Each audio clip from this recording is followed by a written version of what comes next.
You know what it is. Hey, Boris, nigga, you live right down the street from me. It's crazy. Yeah, man. I had to make sure I supported the legal dope. You know what I'm talking about? You know what I'm talking about? Man, I appreciate that. Thank you so much, bro. What's Nah, up? We man, hitting record? appreciate you. Yeah, I already hit it, man. You hit it I want already? to make sure we yeah. All It was right, that man. AP, yo, boy, AP, what up? Who's this for, That's man? dope. What's up? Yeah, Bless he's up. playing some exclusive shit right now. In the background?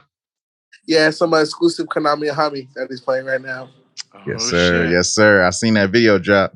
And that's the thing I appreciate about the Mad Studios camp, man. Y'all always got something dropping, man.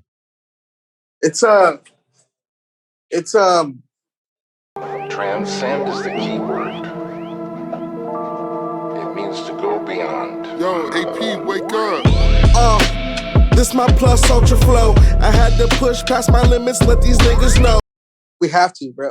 Like, we have, it's so crazy. Like, Ed knows this. Like, for a long time, I felt like in the high desert, especially, that we were kind of like just, and it couldn't be our fault too, because we were wild. We weren't like pleasant people back then. But like, I feel like we shot ourselves in the foot, like, with like, getting a head start, like with recording and dropping music, just because, I felt like people really didn't understand us. You know what I mean? And like these last couple of years, I want to say like these last 3-4 years, I really feel like we've been getting like that proper traction. You know what I mean? Like the team's like solidified, and not even just the immediate team, but like the relationships we built out. Like people like Boris, people like like really, really like over the years building a relationship with Christian, Noah James, and just people like that. Just different people within the realm of creativity. That same bubble that we're in. Like again, building on those relationships, like really allowed shit to like really, really flourish. Because it takes a team, bro. No one could do it alone. Big facts, brother. Big facts. Yeah, it's so we're gonna fuck this whole summer up, bro. Just more videos, more projects, more songs. Like I'm gonna be here probably till like 3 a.m. Damn. Yo. Yeah. I'm working on I'm working on the me and that poo shit too. So are you? Yeah, bro. Our last project was excuse me, fucking what year was that? 2013? Fucking like 9 years ago and shit. Oh my god. Were you talking about Corny and them? No, it was before that. Mm. Infinite Shine. Yeah, Infinite Shine. Yeah. And that was years ago, so it's like it's only right that and it's crazy. We basically like kidnapped Napu. I don't know what the situation was as far as like, I mean, it's not like niggas are signed or anything, but I didn't know like if Napu had like, like as far as like music, like a conglomerate he was with, but at this shit, I was at this recruitment job for years trying to get this nigga on board, and once Machete joined, I was like, "There's no way this nigga's not gonna like."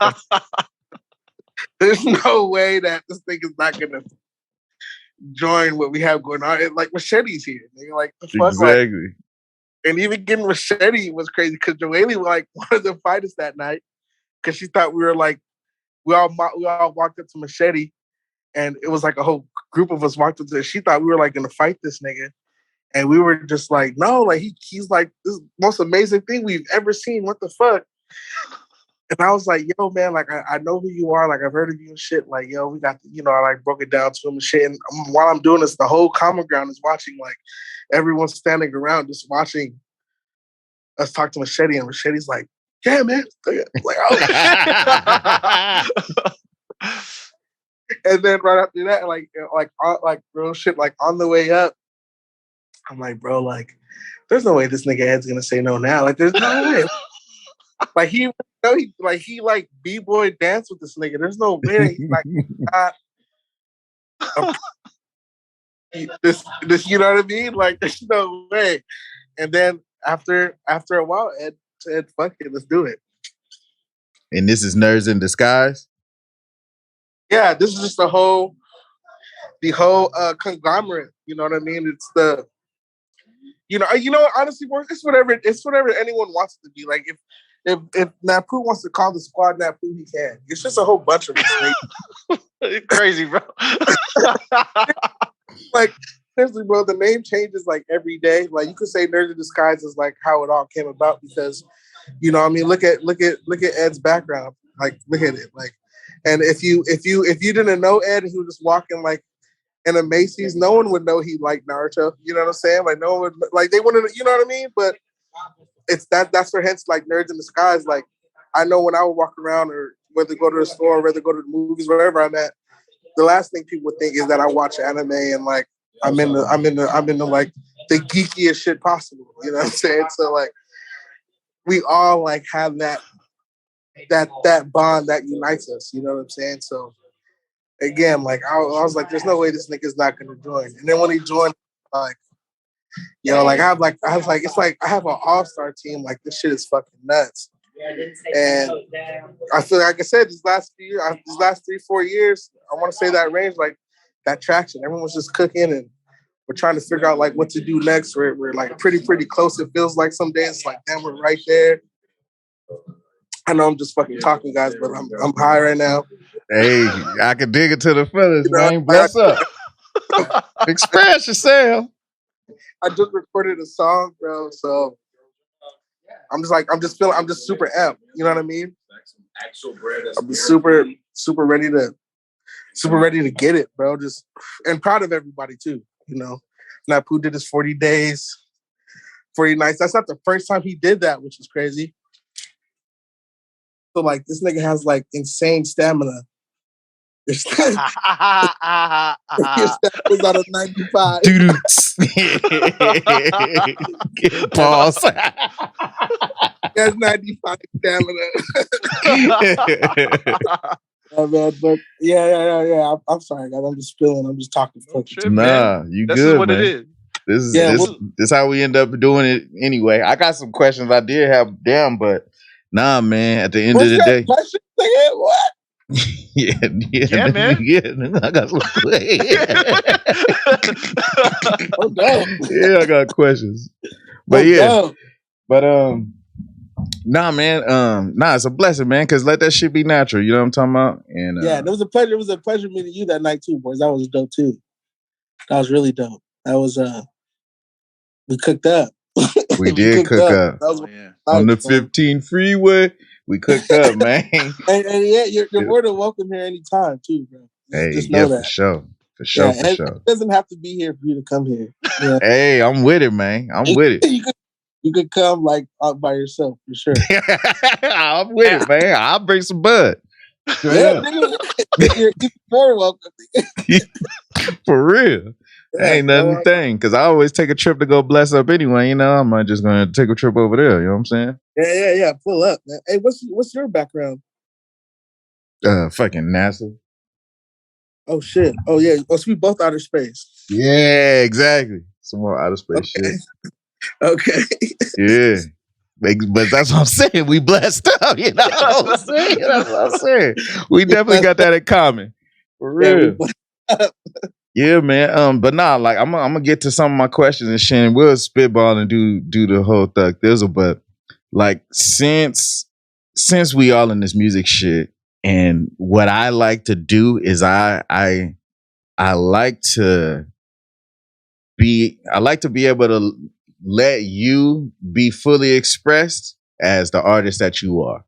Because it's like the cool thing about the different people and the different connections and the different networks is that people that just like who he was just streaming right now. We don't know who that one person was that was in Napu's stream right now, but that one person that would come and watch a Producer Thoughts episode, we get put up on Game About Aaron and know his background, know where he came from, musical influence and things like that. Cause then it's like I kind of view it like what's that shit? You think you know, but you have no idea that fucking diary. The MTV shit. Diary, yeah. Diary of blah blah blah. Diary of A.Cain.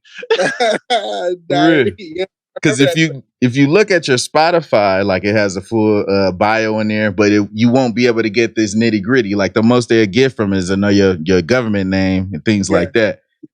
Yeah. But the question I want to know is, did you have anybody in like where did your first musical influence come from? Did you have like family? How did it go? It was dance hall music. It was having those parties. My parents came from they came from Belize, so they came from Central America. So they came from essentially a third world country. Like they wore sandals and shit every day. Like, they came from harsh environment. So when I was growing up, it was parties like every Sunday at my grandpa's house. And it would only be either country music playing or soca, punta, fucking dance hall. You know what I'm saying? Like the soca, tribal, Belizean music, drums, and just like a lot of hip movements and shit like that. Just a lot of two-stepping, a lot of. So that was the first time I've ever, been a part of. Not been a part of. That was like my first musical experience. Yeah, man, it was great. Like I remember those days vividly. That was no question. Yeah, I remember those days, bro. I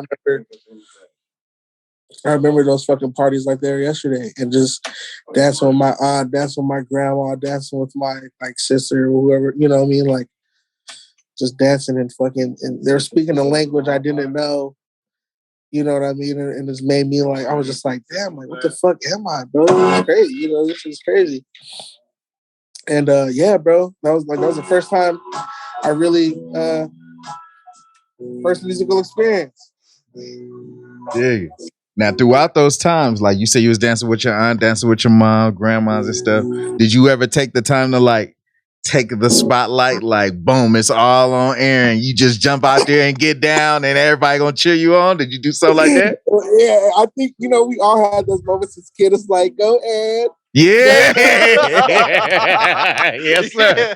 You're all little like this. Yeah. And it's like, yo, trying to just like, yo, nigga, I learned this move from Usher, nigga, it's over. Exactly, man. You know what I mean? So like, yeah, I definitely had those moments where I'm just like, and yeah. And I think that's like the first taste you have of it. I know you guys watched the Kanye documentary. I know y'all niggas watched it. You haven't. But like Kanye was like rapping that for his mom. Like it's those, when you're a kid, you're doing shit like that, So I think like that first time anyone gets like a taste of like, stardom or like you're just like spotlight. Yeah, that spotlight, like you said. Like I think it's that time. Like it's the first time you really like experience it. So yeah, for sure it was those times, no doubt. When did you start off rapping like freestyle? Did you start off writing? Yeah, that's another good question. I started off writing. I would rap. I would draw. I would rap the character by. So I drew in high school a lot, and that's when I started rapping. I didn't rap before. I didn't rap till maybe like 12th grade because all the homies was like battle rapping. Like that's what battle rap was like. You know what I mean? And like my homies would count bars. My homie Troy Allen, he was like the star basketball player. You know what I'm saying? He would like count bars in class, and I'm like, "Yo, boy, what are you doing?" He's like, "Man, like, I got a battle at B Lunch." I'm like, "What? You have a battle at B Lunch?" He's like, "Yeah, I got a rap battle at B Lunch." I'm like, "Nigga, when did this start happening? I thought it was your boy." Nigga, like, I didn't know you had like rap battles at B Lunch. You know what I'm saying? So I'm just like, okay. And I'm seeing him count bars and shit. And I'm just like, yo, like I'm a write. Like, I don't know what the fuck you're doing, but like we would draw characters, so we would rap their bios together. Like we would make a story of like a little character, like a paragraph, like where the character comes from and what his powers and shit. And we would rap those like laser hands. And then I was just like, so I started writing, and like over that summer, going in when I went to BBC, when I went to college, I was like, I'm gonna try to write. And then that's when I met Izzo, and we went to the studio, and I had a song with like 8 niggas on it. So I was writing first, man. The freestyling came later, bro. Like I started freestyling like when I went to the Common Ground, like after the first common ground. Like I was like, I'm not prepared for this shit. Like nigga, I don't know, like you know what I mean. And then, like after that, I started like Roach started like telling me like what he did to freestyle and shit like that. So yeah, that was a long ass answer. My bad. Nah, hey, No. that's a part of it, man. It's your story. You feel me? And we learning. Cause shit. Yeah. Thank you, I got a question too, though, man. So, like going back, like you're saying that you're getting your major influence on music was at your family parties. Was there anybody in particular there, or like a family member or something that kind of sparked you into doing music, or that they did music or something like that? No one did music. It's just that everybody in my family knew music. Like they knew what was good music. Like everyone had like a good ear for music. Like, you know, it's like the music you grew up to was like the best music.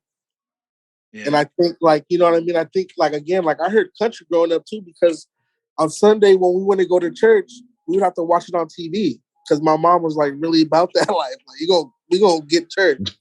So it's like, I learned like church music, like country music, but it was that, you know, it was that soca music. So like when I would see my grandma really like get busy, and she didn't get up often. So like when she would get up and like bust like moves and shit, it's like, oh, like everybody in the house got up and, like, they felt the spirit. You have to dance. So like I would say like when my grandma that's when I was just like, okay, like, you know what I mean? Like it's, you know what I'm saying? Like it was my like culture's music. I didn't get onto it late. You know what I mean? Like I was up on it early. And I think that makes me appreciate it more because I saw what it made. You know, all those years ago, you have family members like who, you know, unfortunately come and go. But like all those years ago, I was able to see them like enjoy like my culture's music. You know what I'm saying? Like, and those were the people who had the knowledge. They would speak the language and shit like that. So it would be my grandma, like in the old heads. You know what I mean? Like the older granduncles and uncles, like from marriage from the other. You know what I mean? It would be those people who really like they taught me about like the, you know, the spirit in the music and like the love in the music and like what it was made with and what they're saying and shit. So it would be my grandma and the old heads for sure. Nice. Yeah, man. What about you guys? What about y'all? Hey, shit. You know, I don't want to take up time talking about us, but hey, real shit. If you want to know, nigga, I grew up in a church. I grew up in a church, so my mom was about that church life for real. It was either watching Fred Price at home or like we had a church called Good News that was off of Florence and Van Ness, I think it is. Okay, yeah. I know where Florence is. Yeah. So growing up in that church, at first it was just I would watch my mom catch the Holy Ghost, like, you know, like do the whole pass out and the doom doom doom doom doom doom. You know what I'm saying? So we'll watch that, and then like after a while, we had a stereo system, a Sony stereo system, so we'll bump music at the house and shit. And my first thing was, you know, single mom shit and like trying to please your mom kind of shit. And so I used to yeah, you know how I go. I used to house to what's my nigga name? The Martin intro. So, and I used to do the house dance, you know. And they'd be like, yeah, that was my go, Timothy. Like, yo, go Aaron shit. That was my moment. And yeah, man, it's Ed. What about you, bro? What happened? It's good. Me, like my first musical. I mean, my family, we're Filipinos, so there's a lot of karaoke that goes on. So, so I already knew a bunch of like everybody sings and shit. So that was one of the main reasons. My dad, when he was younger, they had because he has like cousins, like mad cousins, like so they had a band called Unique Band, and they would do covers and they would do weddings and stuff like that. So I had yeah, I remember. I mean, I don't know if you remember back at my old house, like there would be instruments around, like even the garage was like a drum set, right? And then I remember. Yeah, I remember for sure. The fucking PA system, that was all there. That's all from like back in the day, like right. So, right. It's those stereos that are on memes now. It's like that whole they take up like a part of the living room type shit. Yeah, exactly. Yeah. But yeah, yeah, like all of our stories had like they were in common as far as like it involved everybody. Like no one like discovered music on their own. Like you didn't walk past like the hallway, walk down the hallway and was like, "What's that?" Like you were just like a gathered around family. You know what I mean? Like, which I think probably that's the story like more similar to anything because like no one find music alone. You know what I mean? You're around people. You're around the people you love and shit. So that's dope. That's really sick. It's a community. That's dope to point that out, man. I wasn't even looking at it from that angle either. Yeah. Real shit. Yeah, it's a community, man. That's just dope. Good one, Ed, a community. Yeah, man. Wait, when was the first time you freestyled? Like, so after Common Ground, you were just like, "Oh, I gotta get on this," because you know everybody at Common Ground they like to shut the beat off and fucking go acapella. You know that's the shit. That's the shit. I remember Noah pushed me one time. It was like fucking it was Ramon Jones. It was a whole bunch of niggas on stage. But I had just got a verse from Ramon Jones for this song, and I was like bugging out. And he go up there and he spits the verse. And like Noah's like, he pushes me in the back.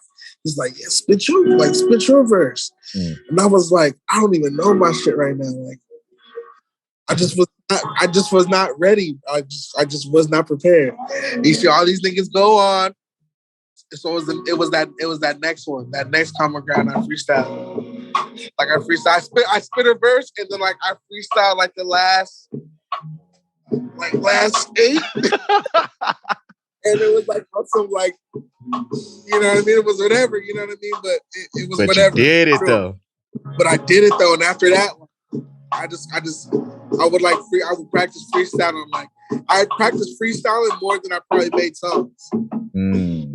Like I would not record the song. I would just freestyle to the beat, and then make cut a song, like make a song. You know what I mean? So like.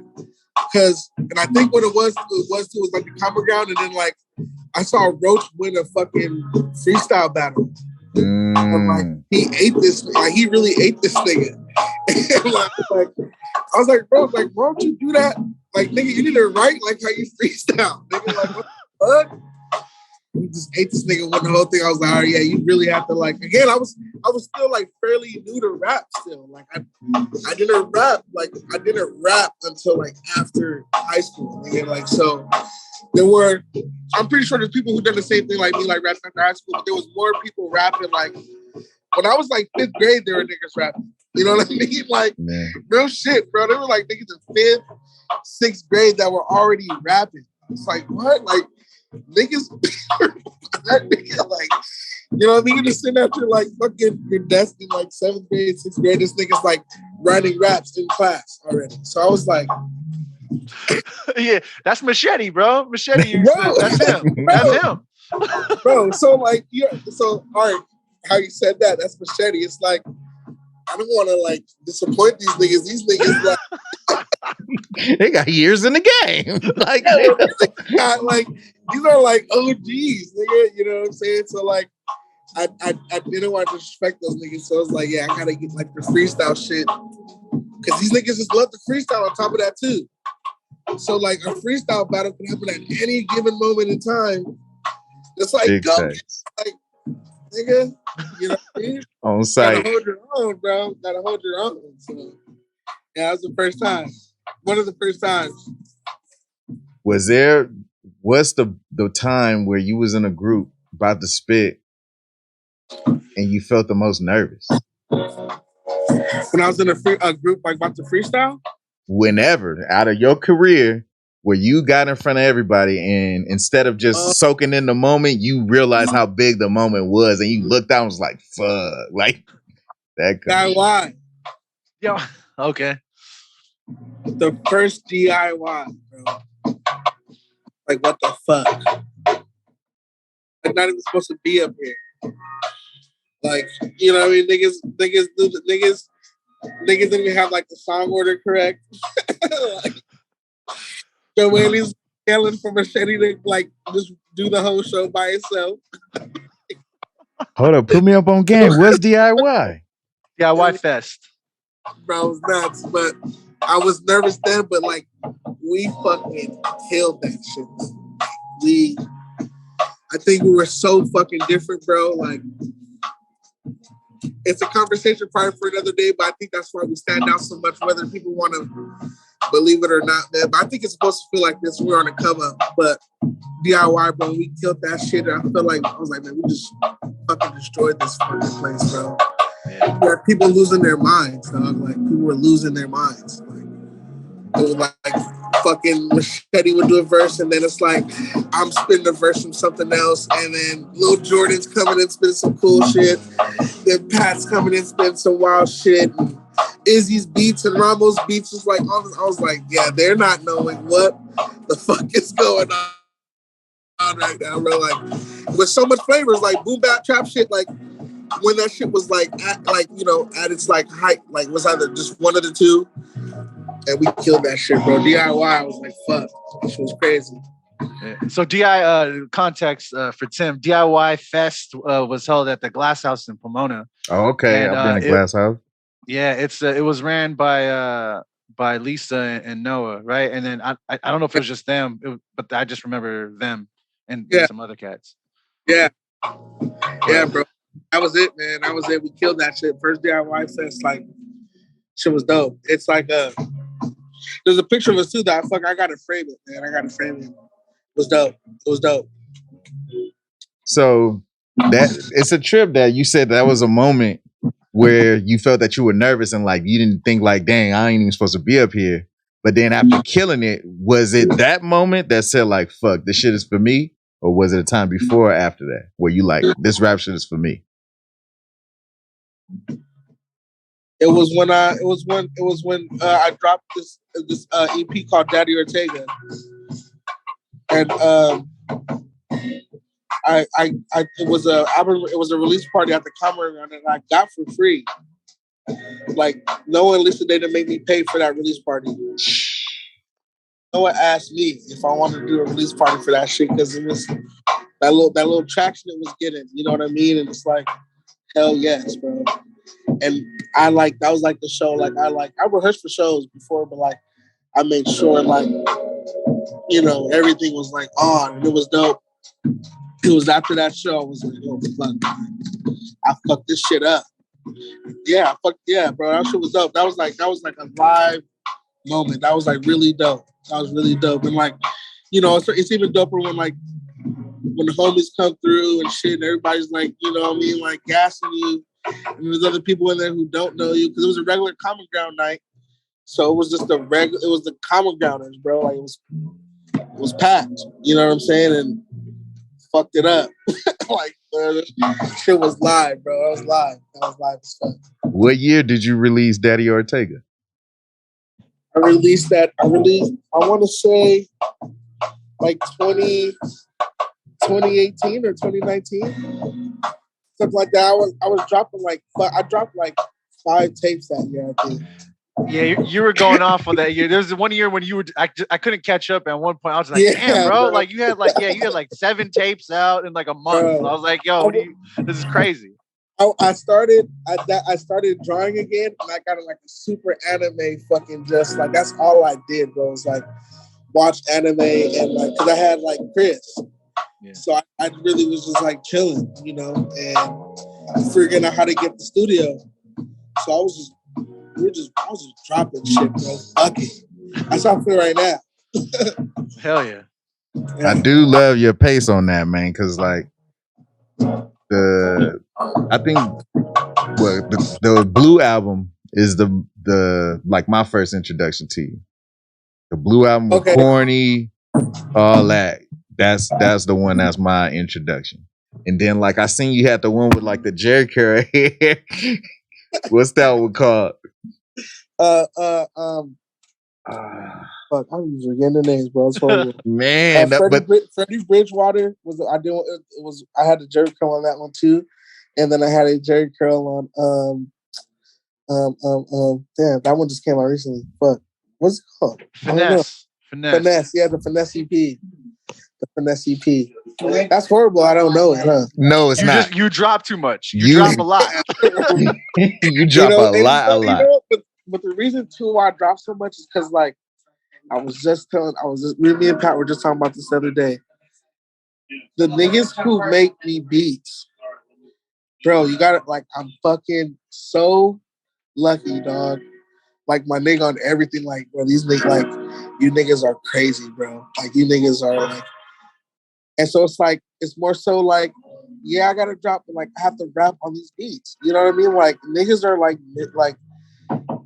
like sleeping on these beats, and I feel like they get heard. Like, and this takes away from no one. I feel like it gets heard when I drop something because I think at this point now it's like their team is known for dropping shit. So the best chance for anyone to hear these beats is when I drop something. And there's no better feeling when people are just like, yo, like that song is, you know what I mean? This is hard. Kobe steak, nigga. It's because people don't have to like your shit. But like when someone does like your shit, well, there's one person too, that shit's like really, really dope, bro. Because no one could not like anything you do. So fucking, I mean, fuck them if they do, but no one can like not like them. You know what I'm saying? Like that's like that's dope that they like this shit. You know what I mean? Like, so when I get like, so that's why I drop tapes, bro. It's like the niggas who make my beats are fucking. You hear that shit right now? Like, bro, shit's nuts. You know, it's like someone has to rap on these motherfucking beats. And I'm gonna fucking hey, you know, fuck that. Straight up. Hey, real quick, we're at 5 minutes right now. I'm gonna close it out, and I'm gonna add you guys back in. All right. Okay. All right, cool. I'm gonna close this out. Fucking Zoom. That beat is dope in the background, by the way. AP's here. So it's like he's just invisible. AP's here, invisible. Yeah, we see as the planet. All right, here, I'm gonna close it out and I'm gonna do it back. All right, for sure. Are you using the bathroom and shit? He right there. You see him? No, wait. I do see him. Yeah, so you got it. Yeah, I see him. Can you hear us, Tim? What up? Can y'all hear me? Yes. We in there. So I was telling Ed that I didn't expect to answer any questions, and so this is dope. It's dope because like Ed said, he was like, "Yeah, I mean, like, who asked you this shit anyway? Like, this shit's pretty crazy." And then I also told him it was like a therapy session. I like talked about like childhood shit. Like, that was dope. Tim, we've been saying this shit for the longest time. Like, the first time I rapped, the first time I freestyled, like it's like what, nigga? Like, and what's dope is like I'm looking at my motherfucking questions right here and shit, and like I'm like, yeah, dude, the shit is from the questions, my nigga. Like, that's hard. Yeah, that's crazy. That's dope though. And see, look, the next question. Oh man, my shit went away. I don't know. My shit got fucked up. But you have green screen? Yeah. Dope. You have green screen too, Ed? Nah. This shit. I'm in a whole ass kitchen right now. Kage. Yeah, with the fucking teachers right here, bro. The teachers. Yeah, look at them, bro. They put they all into the game, man. They put they all in it, man. There we go, man. But they what they what? Ahead. Go ahead, Ed. Go ahead. I know what you said.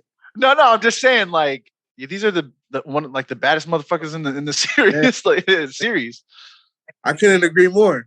That's crazy. You said that's when you like the teachers. I'm like, yeah, bro, that's crazy. All the teachers. Yeah, man, that's sick. That's sick. My niggas, man. RP to two of them niggas. Yeah. RP. Yeah. To two of them, not all three. I mean, hold up, man. Y'all niggas are spoiling all niggas. Spoiler alert. Because I do fuck with Jiraiya, but not how I fuck with my dogs, man. I fuck with Jiraiya, but not the way I fuck with my dogs, man. Not the way I fuck with like heroes, bro. Like heroes, nigga. Yeah, you're right. Heroes. Like, the third and the fourth are actual heroes. I mean, I know that Jiraiya is a hero too, but Perfect Sage ain't no hero. He is, but he's more of it. He is, but like when the going got tough, he you know what I mean? These niggas stayed by it. Like they stayed through when shit got really rough in the village. They were there. They were there. Jiraiya was not. That fool pop in. That nigga was sipping, nigga. That nigga was sipping, bro. He was fondling and just drinking, nigga. Kirby Sage. Kirby Sage all day. That fool was selfish, bro. He was selfish.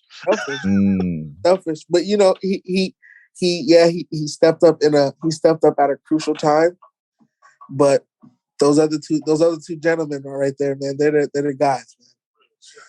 They're the guys. Like no one wants to dress up like Jiren no one wants to dress up like that nigga for Halloween. Like when I go to Comic-Con and shit, no one's dressing up like that nigga. You know what I'm saying? Seriously. That's crazy though. That's crazy to me that they wouldn't dress up like him though. I mean, because he's still super dope. You know what I mean? He's super dope. He showed us a whole new way of Naruto. Like really, when he came around, like you knew niggas like had different. You knew jutsus and shit like that. Like you knew like fireball, water. Like, but that nigga introduced like nigga was animals and like just crazy shit. Like a spirit bomb. Like he was like introducing like, oh, this nigga's nuts. Like this nigga's really nuts. But it's just that when I'm talking about like that, those heroes, you know, those other two stick out a lot. Stick out to me. This is my opinion. Well, people are gonna hate you now. People are gonna hate you now for saying that shit. And in the dark Twitter world, bro, they hate me, dog. They hate me in the dark Twitter. Yeah, for real? Man, they hate me in dark Twitter, bro. All the nerds are just like, what the fuck? You know what I mean? Like, bro, come on, man. Let's call it what it is. Space Spade, man. Like,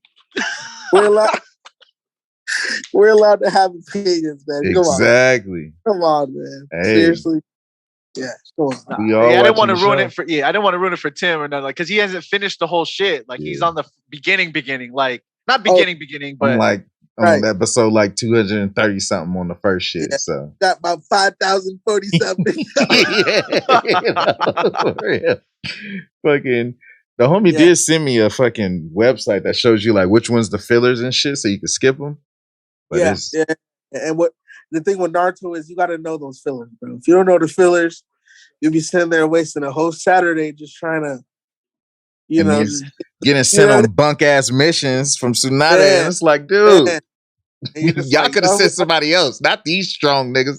What the fuck these niggas got to do this job for? Yeah. Send the strong niggas for the easy shit, and then use these niggas to save the weak niggas from the strong. Like, all right, for sure. You know what I mean? Like, for sure. They built character on those missions, though. Niggas learn on those missions. They do. Little mini ass lesson. That's why I fuck with Demon Slayer so much, because it's like they learn on every mission they come back from. Like they know that they're weak as shit and they have to train and like breathe better, nigga. Like they know like out there's no joke, bro. And like I got the Demon Slayer game for pounds. Like, man, fuck this Demon Slayer game. I don't even want to play this shit. But it made me appreciate the show a lot more. You know what I mean? Because in the game, like they run those episode clips back and you're just like, oh shit, like this does have like I knew the show reminded me of something, but I didn't know what. You know what I mean? Like to me, it reminds me of Naruto, but like for some reason, I just enjoy it a little more.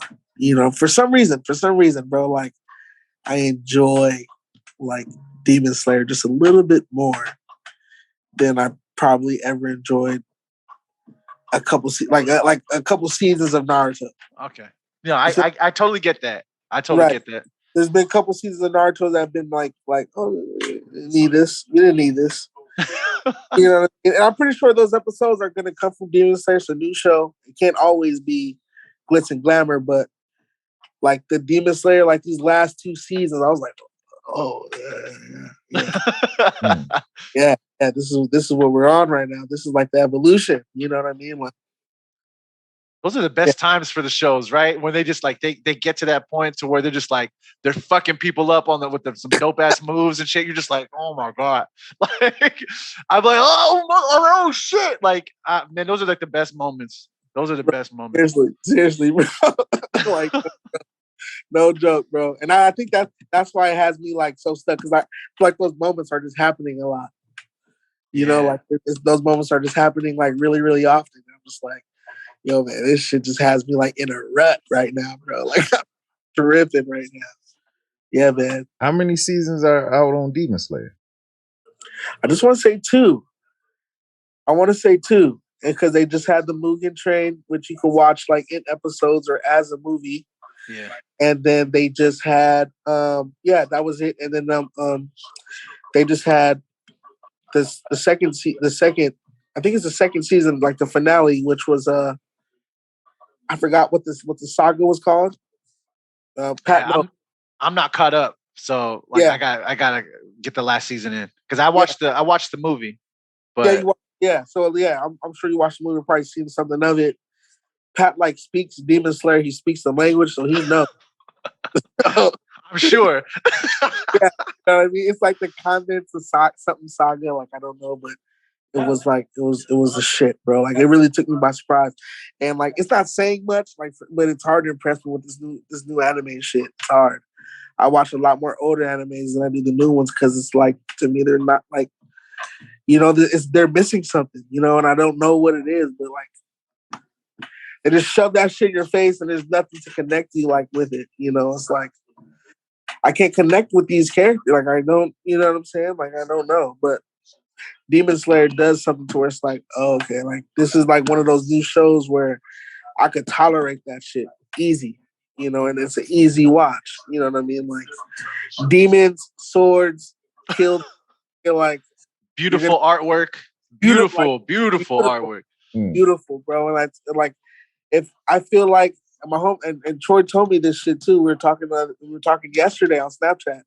He was like, if you draw, like if you're a nigga who draws, which I follow a lot of artists like on Instagram and shit like that, Twitter, they appreciate like, it's like in the world of art, like it's like a beautiful fucking, you know, like the artists, they get high praise, like wherever, you know what I mean, like because it's just like it's done. So like, I don't even know how to explain it, bro. Like I don't know. It's like the fire's beautiful, waters like to quench your thirst. Like that shit's just crazy, bro. It's just so they have that along with like the character development too, which is like missing, bro, in anime. Like, you know, bro. I could go on for another 7 hours on this shit. I'm telling you, bro. I'm telling you. I fucks with it. I fucks with it. So hold up, man, because like I ain't seen oh shit, my shit from the fuck. I ain't seen the amount of things that fall on Tim during these shits is funny as fuck. Like that shit's so funny. It'd be random as fuck too. You have to save those falling clips, bro, and just put them on top. I know. So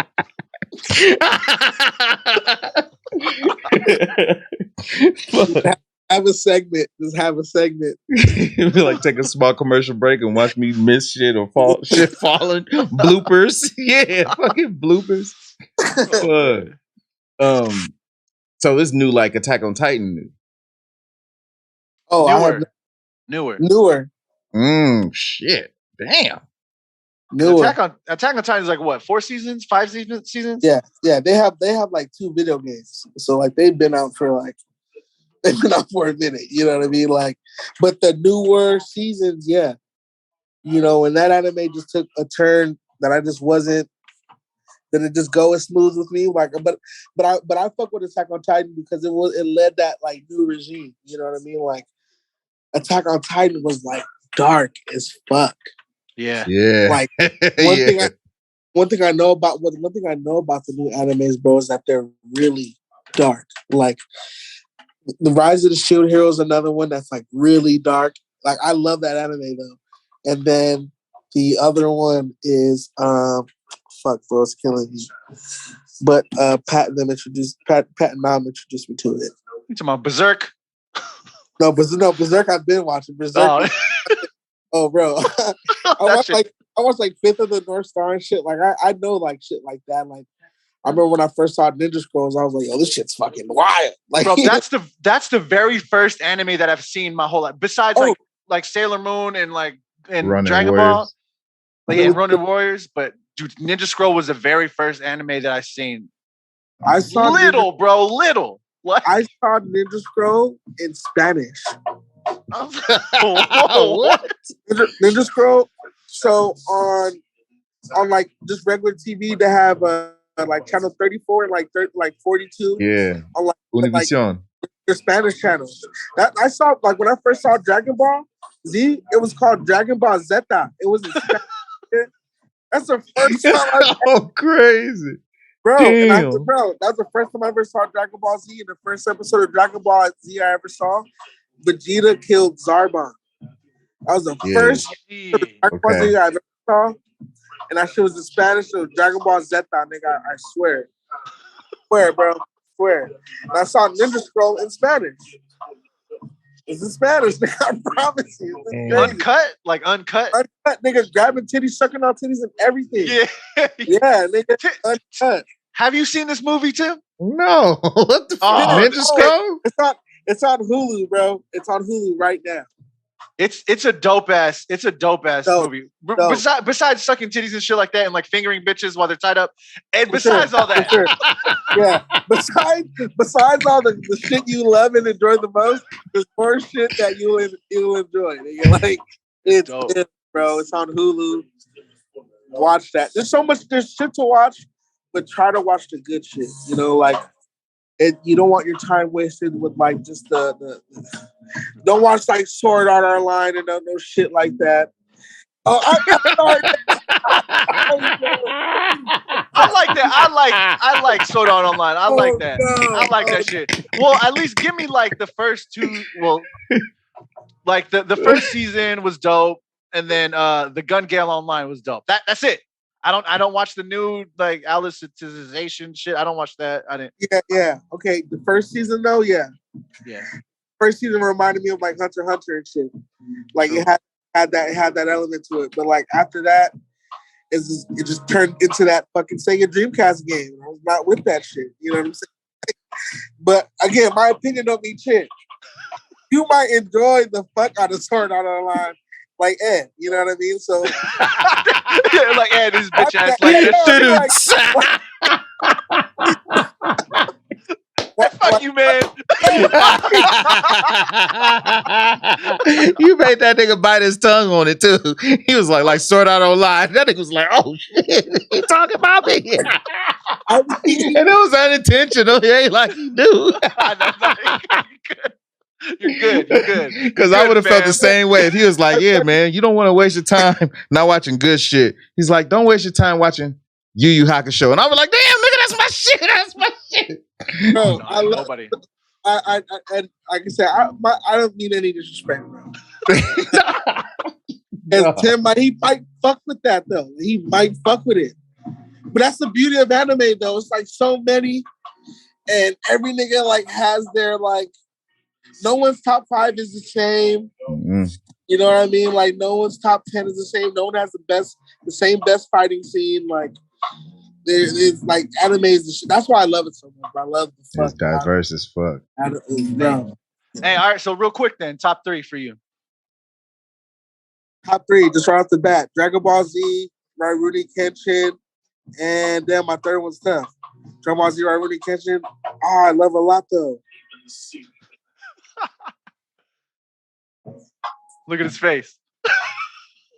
That third one, I'm it's S. Cry Ed or Cowboy Bebop.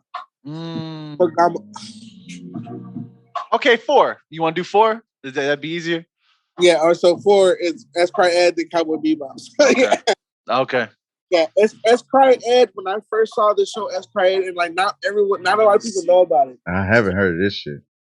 It was the first anime, bro, where like it was the first anime to where it made me watch other anime. Okay. If it wasn't for S. Cry Ed, I wouldn't watch Like I wouldn't have dived into the anime world. I don't think. Okay. Even when I saw anime, when I was first put on the anime, like there was some shit like, bro, like my dad would bring like, my dad like was a trash man. He would bring home these VHS tapes of like anime that was like fucking like violent, Evergarden, like romantic love story anime, like that people threw in the trash because it was shitty. So like my early experience of anime like wasn't that dope. And then like no. So when I saw S.Cry Ed on fucking Toonami, and Toonami was running anime, but that's where I saw like Inuyasha and fucking like all this other like shit I wouldn't watch if it wasn't for Toonami. S.Cry Ed, I was like, yo, this shit is fucking nuts. Cyborg 009 too. I can go on for days. Like that just made my whole outlook on anime like maybe a fan anime chain, like Cyborg 009, Gundam Wing. Like I have the whole Gundam Wing like collection. Shit. That's what that like. If you could ask me what my dream job would be, like it would be to be a mobile suit pilot. You know what I'm saying? If it was like a possibility, it could happen. But Gundam Wing, bro. Gundam Wing. Again, I like you guys. You guys are going for probably like another 2 days on this shit. Like we can. we could. 40 minutes at a time. Yeah, 40 minutes at a time. Yeah, we could do it. We could do it for sure. Are you kidding, bro? Like, and again, like we're just a few of us. That community, that word again, that community, the anime community is a dope community too. That's why I started going to Comic-Con was because of anime. The girls are the shit. Cosplay is like real. Like seeing that shit like in real time cosplay, like it's just the anime culture opens this door like to like, you know, just fuck, bro. It's like damn, crazy. What do you think you get from anime that you don't get from American cartoons? Because they ain't cartoons. I'm sorry.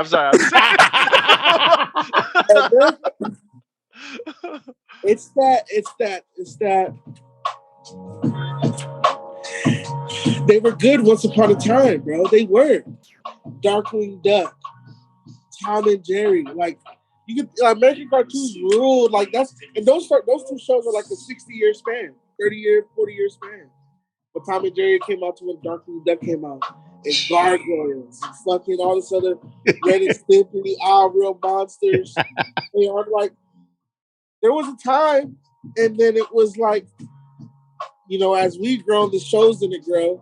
You know what I mean? Like, that's why every time they get us on nostalgia, it's like, once we outgrew those shows, people watch other shit way more than those shows. That's what I have to like re-drop those old American cartoons. Like, oh, I remember that shit. Like, you know what I'm saying? Like, that's how they get us because we don't watch that shit no more. Niggas are watching like NCIS and fucking like anime. So, you know what I mean? Like, no one's going back to like really watch Rugrats. Nigga, like, if you see it, you're just like, oh, it's Rugrats. Like, yeah. Like, but before you watch Rugrats, nigga, you're gonna watch like fucking the latest episode of, you know, your favorite anime or you know what I mean? Like, you know what I mean? I go to anime way more than I go to like American cartoons. They're just better than me. You know, fuck you, bro. Hey, we wear that shit proud. It feels like you fucking nerd. Hell yeah. Exactly. This is the first time I heard that, buddy. Yeah, but yeah, imagine going on a date and telling a girl this shit. She's like, but that's what correlates, man. Because like you said it earlier, you was like, the whole nerds in disguise movement is that these people walking by, if they walking in Macy's, you wouldn't suspect that these niggas know this much about anime. And bro, they're everywhere, bro. They're everywhere. We in tuck though. We don't tuck. But the women, they view like the stereotypical black women, I'm gonna say. They be like, you still play video games? Like Andy be like, oh shit. No, because this is gonna go into something deeper, and I'm here for it. He already shaking his head. Let's go. We can talk about this too. Oh, stereotypical black women with their ideologies and that they want to hold to society standards. But yeah, they'll look at it like, I don't want to date with a dude that play anime or watch anime or plays video games and things like that. What, nigga, you ain't watching Doug and Rugrats? They did it to themselves, though, nigga. They made us do it. They did it to themselves, nigga. They have no one else to blame but themselves, bro. Because now that's what every nigga does. So they put the curse on themselves, my nigga. That's it. Every nigga has bought like 2K VC points and fucking watch anime, nigga. So they did it to themselves. So when we're at home, fucking playing an NBA character that's 6'8", that's nothing like me, but I spent $100 on his VC, nigga. Like, that's what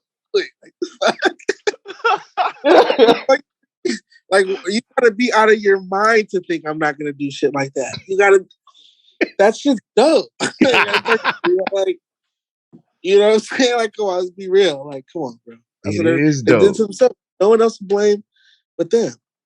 So it's like that's why you have to look at them just like, you need to shut the fuck up. Like, there's no way stop. You know what I mean? Bills paid, shit's cool. You know what I'm saying? And yeah, it could be black bitches doing all bitches. You know what I'm saying? Like, well, yeah. I was just talking about what I dealt with, but you're right, because it's pretty much all, it's an American thing. It's American. Yeah, and I know this black bitch. I was like, nigga, how you doing? Like, I know that's, I know. I have homies who deal with that, but they still there. They still there with, you know what I'm saying? They still there put up with the, you know what I'm saying? Every nigga does that, bro. That's the type of time every nigga's on. That's our peace, bro. That's our peace, man. And don't come between that shit. That right there is a clip and a message to all the women right there. Don't come between that shit. Don't do it. You're in violation. Don't do it. I think the main thing is like they always view, oh, you watching cartoons or you play the game and you're childish and things like that. And it's like they can't see the parallel that while they watch Housewives and all the other shit, which is still their character development, anime and your VC character is character development. It's the same thing, but we get it in different doses. Right. No, real shit. You get it in different doses. We're just obviously like, yeah, we're different. You know, I mean, we're males, they're females. Like, you know, like you said, they watch Sex in the City for like, you know, and days on end. And we could watch fucking like Michael Jordan highlights 3 days in a row, like, and not think anything of it. So it's like, but understand, like, we don't tell them to take that shit off. That's the difference. That is the difference. It's like, please stay over there and watch that shit. Please, like, stay in your lane. Thank you. Like, dope. I don't have to watch it with you. Nope. And I'm gonna watch this shit over here, and that's cool. Like, I'll stay with you a long time if you do that. Big facts, though. Big facts. Oh my god! You just said it, man. That's peace of mind. Peace of mind, priceless, man. Bro, that's. But you know, it's hard being a man out here. But you think you want anyone to tell us to take off the shit we enjoy like the most? Come on now. And we got to fight for everything we get.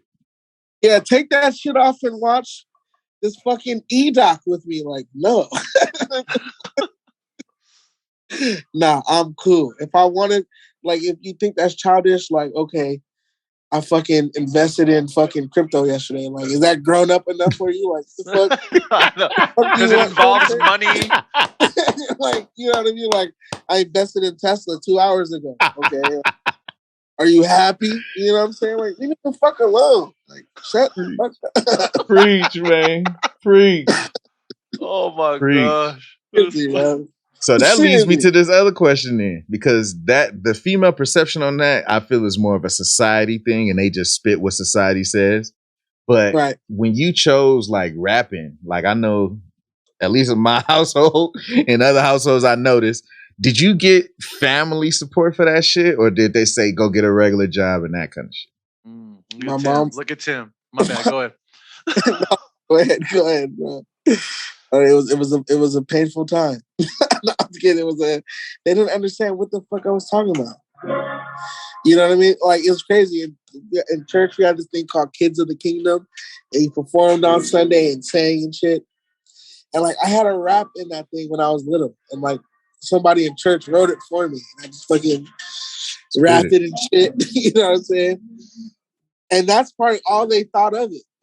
You know what I mean? Oh, like, just that's it. like, You did it for that, and that's you know what it. I'm saying? Like, yeah, like they listen to rap, they know what rap was, but to ever expect me to do it, like, no. It was like, no way. You know what I'm saying? Like, but at the same time, like, they also saw, like,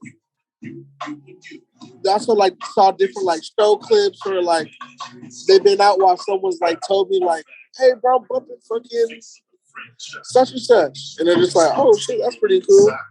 So, like, now it's more so like, oh, they're all for it. But, like, nah, they didn't understand. My mom was like, what? Like, what are you talking about? Like, but then, like, it too, like, what helped too, like, the more homies that came over who did shit, and out of the studio, like, my back room at, like, my house in Eagle Ranch, that's when my dad was like, yo, I hope you build I hope you get a new computer and shit. Cause like he was like, he really saw like, you know what I mean? Like, oh shit, like I'm not doing like dumb shit I used to do. You know what I mean? I'm not out there like balling, being like, you know, just on some stupid shit. Like I can chill at the house all week and just cook up. You know what I mean? And like, that's exactly what I did. So again, yeah, bro, real shit, like real shit. So during those times, like back at the Eagle Ranch house, like, oh shit, 10 minutes. But all right, so back at the back at the Eagle Ranch house, and even at my house where we used to go, and you know, we used to record, and we had to cook up sessions there, and you know, same day recording and everything like that.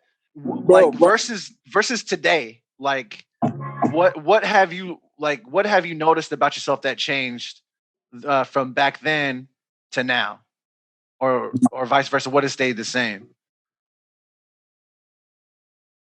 What changed was my delivery. Thank God.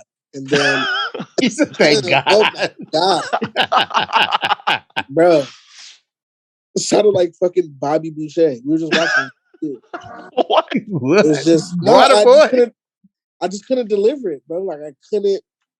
You know, I was saying like the realest shit, but I just couldn't deliver it properly. So it just sounded fucking terrible. But what stayed the same was like the work, like being consistent.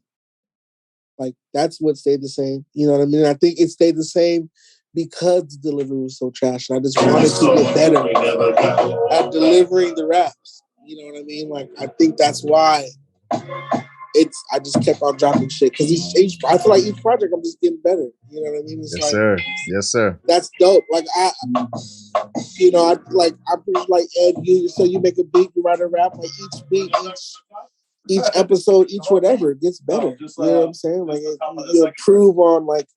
So it's like, you know, being in a hyperbolic time chamber that whole time. You know what I'm saying? It's like I come out stronger. You know what I'm saying? It's like fucking lit. You know what I mean? Like, so that's what changed, bro. Like it was the delivery, and like, you know, I'm so thankful that we didn't stop doing this shit. Like no one, I mean, everyone had like their time where they stepped away, but everyone like came back and like just got right back to it, and like, you know what I mean? Like, and that's a part of it too. It's like one of the homies coming back, like, bro, I know I haven't made beats in a while, but like here goes like a couple beats. Like, oh shit, you know what I mean? Like me not writing raps in a while, and fucking the homies saying like, bro, like, you know, like rap some shit, you know, like drop something. You know, it's like, okay, like, you know what I mean? Like, cause there was that time where I was just like, you know, I signed that shitty ass deal and fucking, you know what I'm saying? Like, was promised all this shit, and you only see about 50%, and it's like, that's not good enough. And it's like, I was bugging out that time. So it's like, you know, like, coming back from that shit. Like, yeah, we all have those dark times, basically what I'm saying. So it was a fucking, I'm glad that I stayed consistent. That's what I meant to get to. If I wasn't consistent, I would have like not, you know, I probably wouldn't even be giving a fuck about this, to be honest, you know. To be real. Yeah. How long did you step away from it? My bad, Ed. No. All right, hold that thought real quick. I'm gonna add you guys in, and we got like a few minutes, so I don't want to cut you off if because you got some dope to say. So. Oh yeah, no, yeah, no problem. Yeah, all right. So, fucking Zoom and this shit. We're gonna keep backing up. This shit's so part of our lives now. No. All right, so I'm gonna I'm gonna back out. I'm gonna add you back in. All right. That's dope. That's dope. I'm fucking with it, man. Definitely want to go bless up. Hell yeah. Yeesh. Let's go. Let's get it. Shit. Yeah, clean. Yeah, intermissions, bro. Clean. Yeah. Oh, yeah, back in. Yeah. All right. So, what was the question again, Tim? My bad. It was, what was the longest you stayed away from the game? It was like 2 years, like almost 3 years. Damn. It was like when I had my son. I signed this trash ass. It was legit, but it was legit, but it was trash. I won't speak on a dude's name just because, like, you know what I'm saying, on some fuck that nigga type shit, but that nigga really ruined that shit for me, bro. Really ruined that shit for me. Like, for real. Not even to sound fucking dramatic, but like, you know, this was like my hobby. Like, I really enjoyed this shit. You know what I mean? Like, you know what I'm saying? I fuck with it. You know what I'm saying? And I understand, like, I see it again. I see it differently from a lot of people. I know niggas who've been rapping since like 5th grade. And I just, you know what I mean? But I don't see it as like, I never saw it as like a way, like something to take me out the hood, like take me out of the situation I'm in. I never saw like that.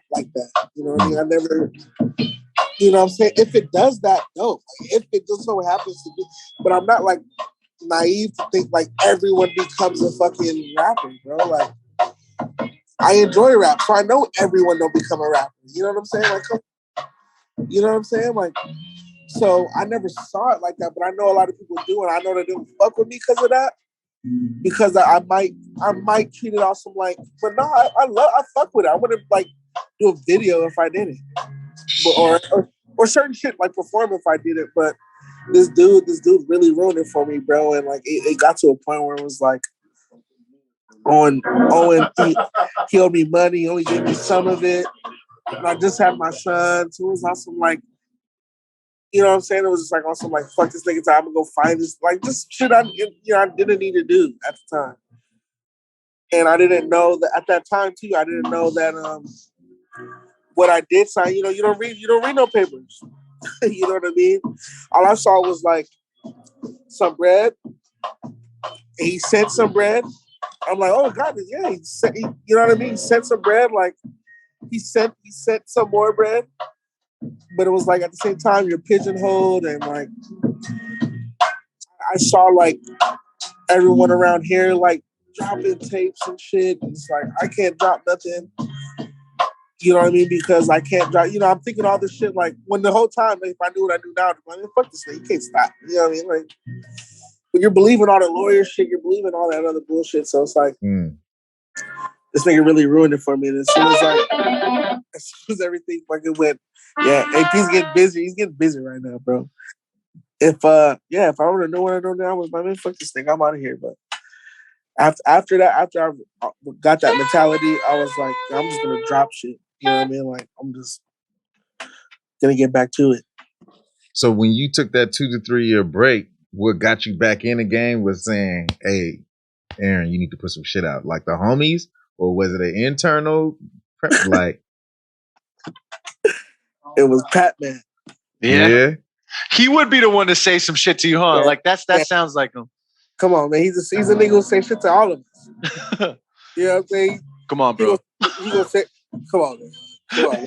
We all try to do an imitation of Pat. You know what I'm saying? It's because he told us shit before. That's the only reason we know how to imitate this nigga. He's told us shit, you know? And so, like, he was like, bro, like fuck this thing. You know what I mean? Like, bro, you gotta drop some shit. Like, and we just went. I remember that being like the funnest time. It was so fun. It was fun, and like, you know, I felt free, and like we're just dropping tape, and we're performing in like parties like throughout Victorville. Like, to me, that's like the RC. Like, I don't mean to like go on, but like to me, that was the dope shit. Like it's like, yo, like I'm gonna come perform at my party, like y'all niggas. Like, all right. Like, you know what I'm saying? Like, I've gotten like free drink and like free, like I've gotten like to meet bitches off of rap, and like I've opened up for currency, like off of just like, to me, like I'm cool, bro. Like I'm super, super cool. You know what I mean? I'm super cool. Not fucking, not comfortable, but like cool. You know what I'm saying? Like, I'm gonna keep doing shit, but like that was dope. But like Curse's my like one of my favorite rappers, and like to like pass the joint, like that was dope. Like, cool, straight, you know, cool. Like the raps got me here. You know what I'm saying? Like the raps got me to pass this nigga a joint. You know what I'm saying? Like that's dope. Nothing else would have done that for me. Like not, you know, not knowing how to juggle or like.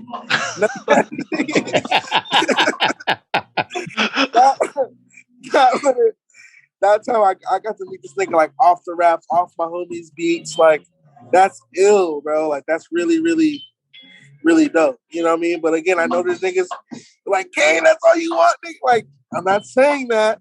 I'm just saying like this is dope too. Like, you know what I'm saying? Like this also is dope too. Like, don't get me wrong. You know what I'm saying? Like this is sick. Enjoy the motherfucking ride. Gotta enjoy the ride, bro. You gotta enjoy the ride, dog. And like, if there's anything that taught me that or taught anybody that, it was COVID, bro. You gotta enjoy this ride, bro. Get one of these, man. One of these. There's no fucking mushroom that's gonna fall from a cube and you're gonna fucking fire up. There's none of that, bro. There's no other quarter in the slot. You know what I mean? Like, you gotta go in. You know what I mean? And like we're on the, you know, we built something, bro. You know what I mean? Like we built something, like on some real shit. You know what I mean? Like, you know, like it's whether like and to know that to know that is sits well with me. You know, like, and it was just off the raps. You know what I mean? Like when I met Roach like loved this shit way more than me. Like, I'll die for this shit, nigga. Like, this shit. Like throw dishes and shit, like real shit. Like I've had niggas like in the group, we've had falling outs because they love this shit. Like, you know what I mean? Like first starting this shit, I've had like niggas like we're not friends no more off this shit. You know what I mean?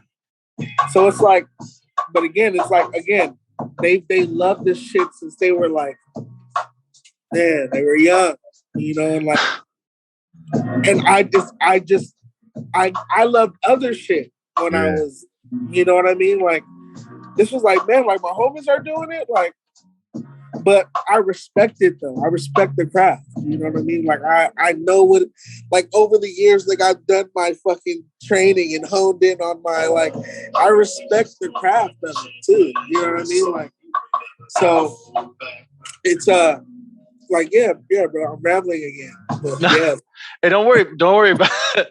Hey, so you came out with a song, or it was like a freestyle, but it's not on Spotify. But you were talking about like heads and like the like just being around like the IE area and stuff like that. Yes. Like, yeah. What was the name of it? What was the name of that track? I called it the Naked Wrist Freestyle. Is it that one? I called it, yeah. I called it Naked Wrist. So, I mean, so what was that about?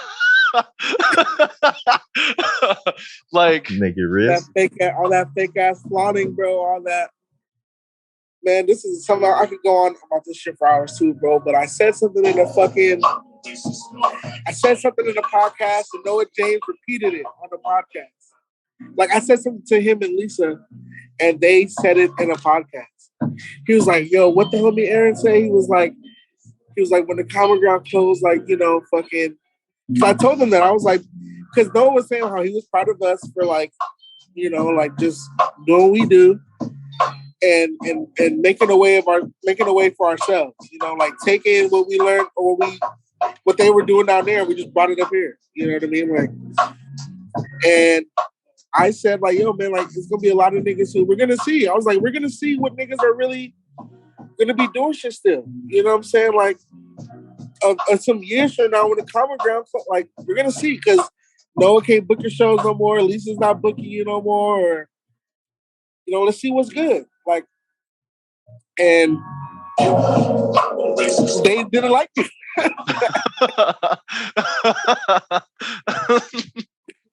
They were upset about that. You know, when Noah when he said that in that podcast, it's a big IE podcast, and it was like also like, who is this nigga? This fucking, you know, like. But it's like, look, if I don't want to be humble, nigga, like, bro, like in my community, I'll make sure to take care of the community, bro. Like, I'll make sure we do toy drives, food drives. Like, we take care of it. We do community cleanup. So I'm not just talking shit. You know what I mean? Like, I live here, nigga. So I need to know what's going on. And that's how I've always been since I was young, living in LA. Like, you got to know what's going on in your community. You have to, bro. You got to know. Not saying you got to know who moved and who out, but you got to know, like, if the community's doing something to give back, man, give back.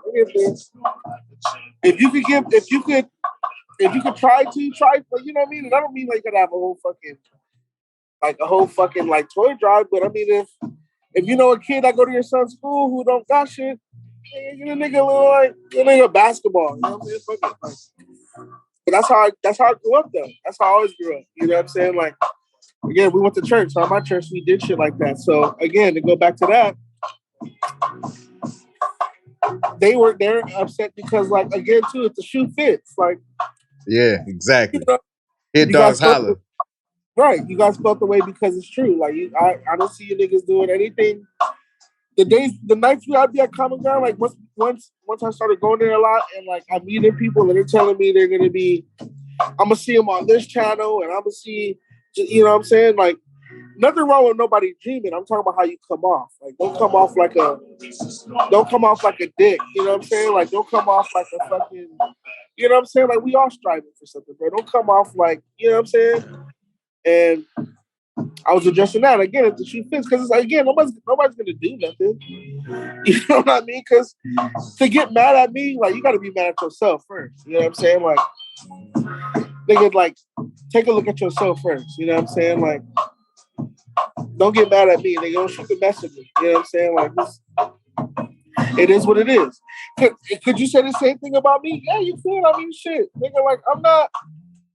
But again, I never came on that kind of shit. I came on some like, yo, this shit is crazy, but we gotta do this in Victorville. Like, I built relationships. Like, I invited these niggas to perform up here. You know what I'm saying? Like, so I built relationships. Like, my thing was just like how you come off. I feel like you just can't come off a certain way. Like real, not even real niggas, just real men don't do that. Real men don't do like certain shit like that. You know what I mean? Like, to me. So that's what I was talking about. You know what I'm saying? And niggas doing stupid shit with their PPP money, and you know what I mean? I know that song was for me addressing people who knew who I was talking to. You know what I mean? And I just did it that way. You know what I'm saying? Like, and if you feel away, I don't care.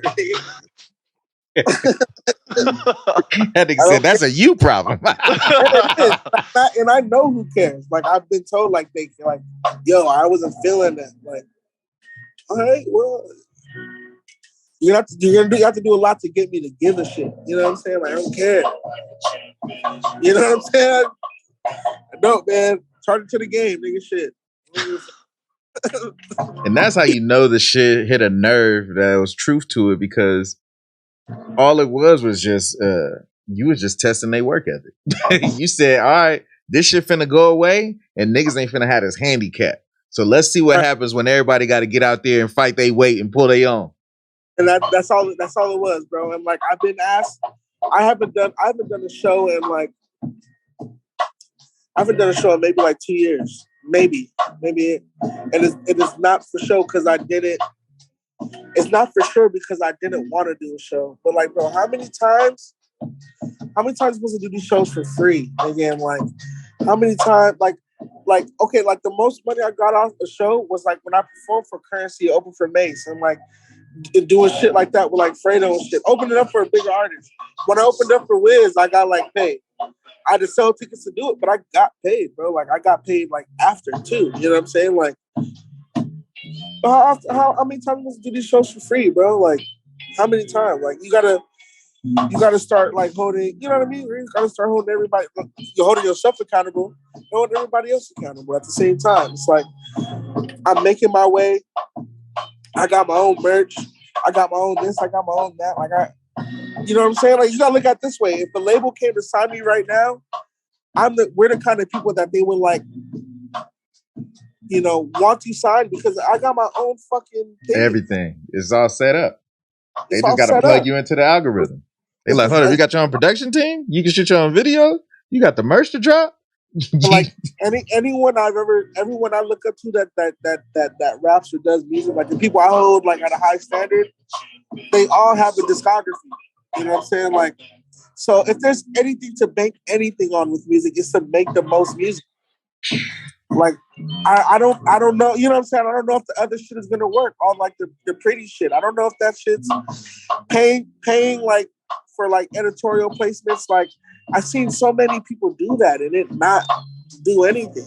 Like, but everyone I've seen that's like benefited off of like hip hop music, like they have a lot of music out. They have a lot of music. So it's like, I'm just gonna make as much music as I can. Someone gotta run into it someday. You know what I'm saying? And they have. You know what I'm saying? Like they have, bro. Like I've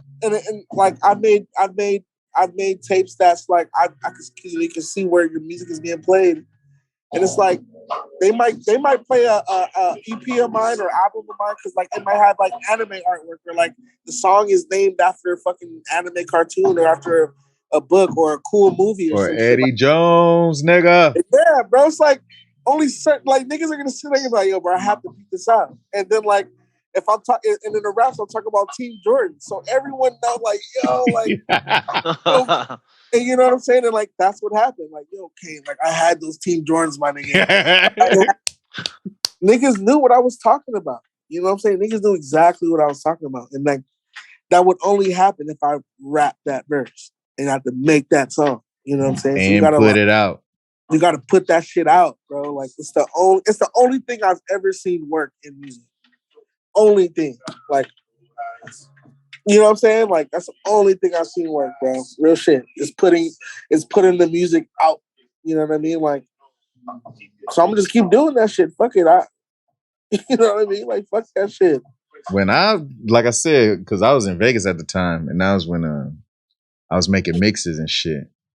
And that's what I put. I put Corny and I put another track from that Blue album in sport mode. There you go. Keep calling it the Blue album. Sport mode. Sport mode. And then when I moved, Corny. Yeah. AP, he mixed that and produced that. Yeah. That's the team, man. That was with the whole gang on there, bro. That was with the whole squad on it. But after that dropped, and then I seen you drop something else, and I'm like, hold up, nigga, didn't he just have? And I was like, hold up, what? And then I'm looking. I'm fucking ready to go right now. Bro. And then it was like Moonglow, what's it called on Moonglow? And I'm like, hold up, did this nigga just jump Moonglow Lane? I'm like, hold up. Bro, my whole little neighborhood, the Brentwood. I got the Brentwood niggas bumping moves. Yeah. Real shit, bro. Like all the Brentwood niggas bump that shit, dog. Like I kid y'all not, nigga. I kid you not. because my he's a neighborhood mechanic. Everybody bring my car to my pops. He got the air shit for the kids to play, pump the basketball up the air. We got the air compressor. We got weights in our garage. So all the kids at my house, everybody getting their car fixed at my house. So all I hear is that shit when they get your money, nigga. That's all I hear when I fucking go outside. Especially when it's a weekend, like, because again, it's relatable shit. It's just relatable. Like, again, a little nigga and like an older nigga can relate to it. Because I'm 32, so I'm not, I'm like at that, last of Mohican like stage. Like, I didn't have a computer, nigga, and had a computer. You know what I'm saying? Yeah. Like, I seen the internet like go from making like a loud noise to fucking now like we're on the, you know what I'm saying? So it's like earn it. I went from like dial up nigga to like niggas could just like talk on the plane like video chat like Jetsons and shit. This shit was chat. just to think so it's of. like we're at that age where we could, you know what I'm saying? We could talk to both entities, nigga, both sides of the field. So my raps have that shit in it.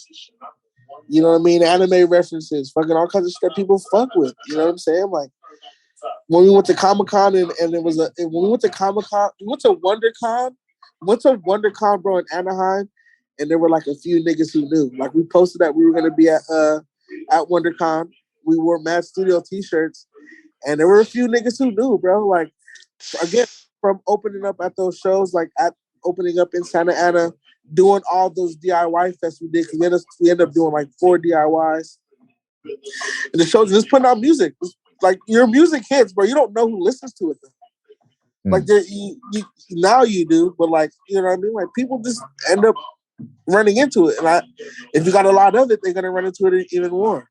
You know what I mean? So like seeing people like know because of that shit is like hard. Like that's dope. So, and I think the music relates, like how Boris said he knew Eddie Jones. So like, and the song talked about Eddie Jones and like those the old Lakers, Nick Van Axel, like yes, nigga. When I heard Van Axel, I was like, this nigga know what I'm talking about, nigga. It's my generation right here, nigga.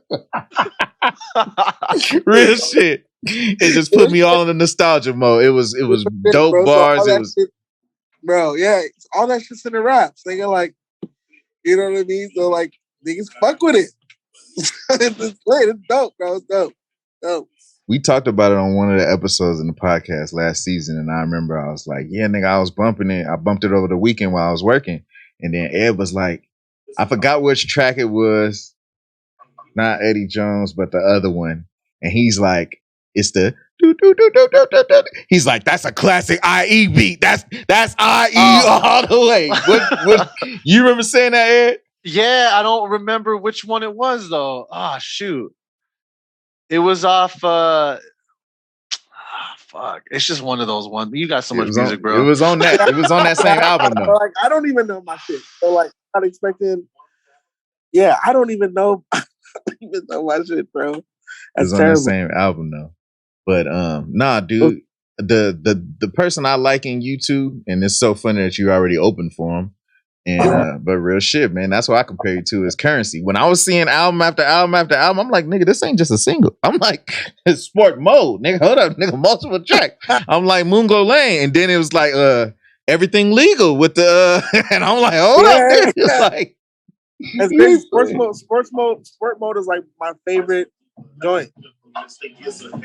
Like, cause I got to we cooked that at like. I felt like a rapper for real when we made that shit. Cause niggas were like in the studio at the same time. And we were just, I probably made that shit in like 3 days. Damn. Cause it was like, the homie Ramos was off of work.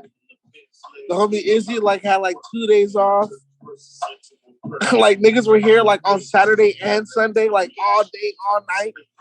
It was one of those like, 8 tracks, bro. You got 8 tracks on the album. Yeah. We were just locked in. I'm proud to say I got 2 joints on there with you guys. Yeah. That's all all in-house beat. That's all in-house. Yeah, that's all, man. Hell yeah, that shit slaps. Yeah, you do. Slaps, bro. That's all in-house production. Like again, most of these projects, like I said, like these last 4 years, it's all in-house. It's with the exception of like Trade Voorhees, but you know what I mean. It's been all in-house. It's been all y'all. That's what's dope about all that, because like everybody else is trying to get put on with somebody like who already has something going already, right?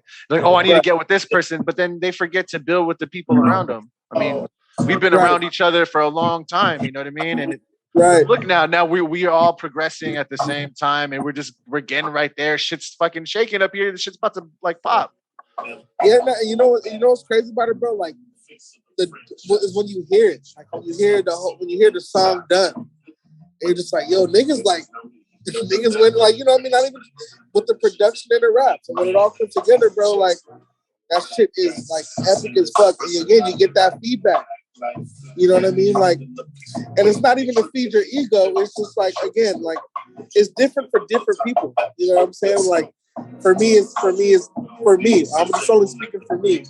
I can't speak for how Ed feels when he gets a song on the beat and like people come and tell him like they love that song. I don't know how that makes him feel. You know what I'm saying? But I know how it makes me feel when someone's like, yo, like what you and like technically what you're saying is like what two of your homies did is like hard. So it was like I did it with my homie. It's even doper. You know what I'm saying? Like it's even iller. But that's what I take from all this shit. You know what I mean? Like I take from rap all that shit. Just my homies got something. I got like my homies got a vision. I got it. You know what I mean? It's like we cooked this shit up from scratch. It didn't even exist at a point in time. You know what I mean? Like this song wasn't here yesterday. You know and what it's I mean? here today. There's like a whole there's like a whole wave file today. Like that's crazy, bro.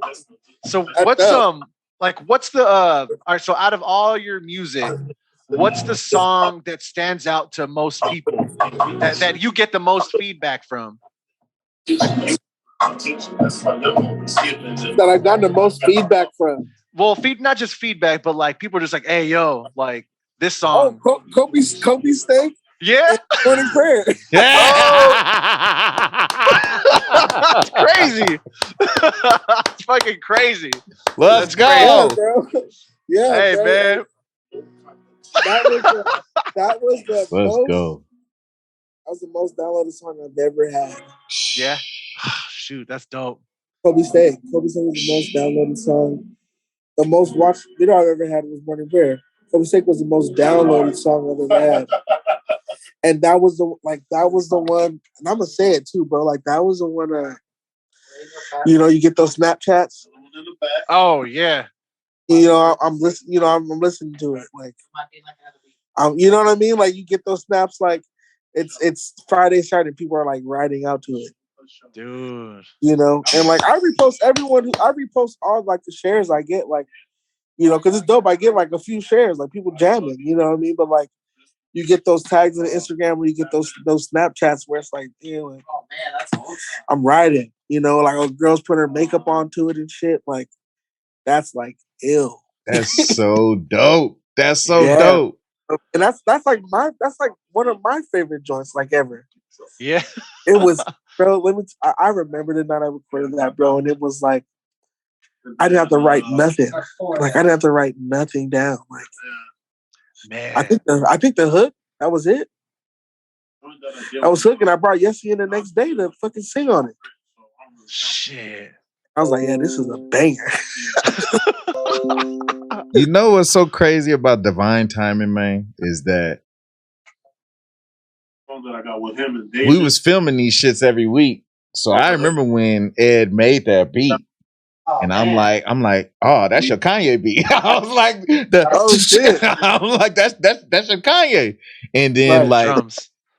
Things started happening in life that we know about that we don't. I don't know. I don't be, but we all know what we're talking about. So things started happening, right? And it kind of threw off my co-host the way shit was going. You know, you remember how you said dark times? Like it was a little brief dark time for real. And I remember were we filming when it happened? You was like, dude, look, the BeatStars. And I'm like, hold on, what? And now was you first, you copped it off the BeatStars. that You're was like, that hey, whole I'm about snowball. to get this. Yeah. Oh shit. Oh shit. Yeah.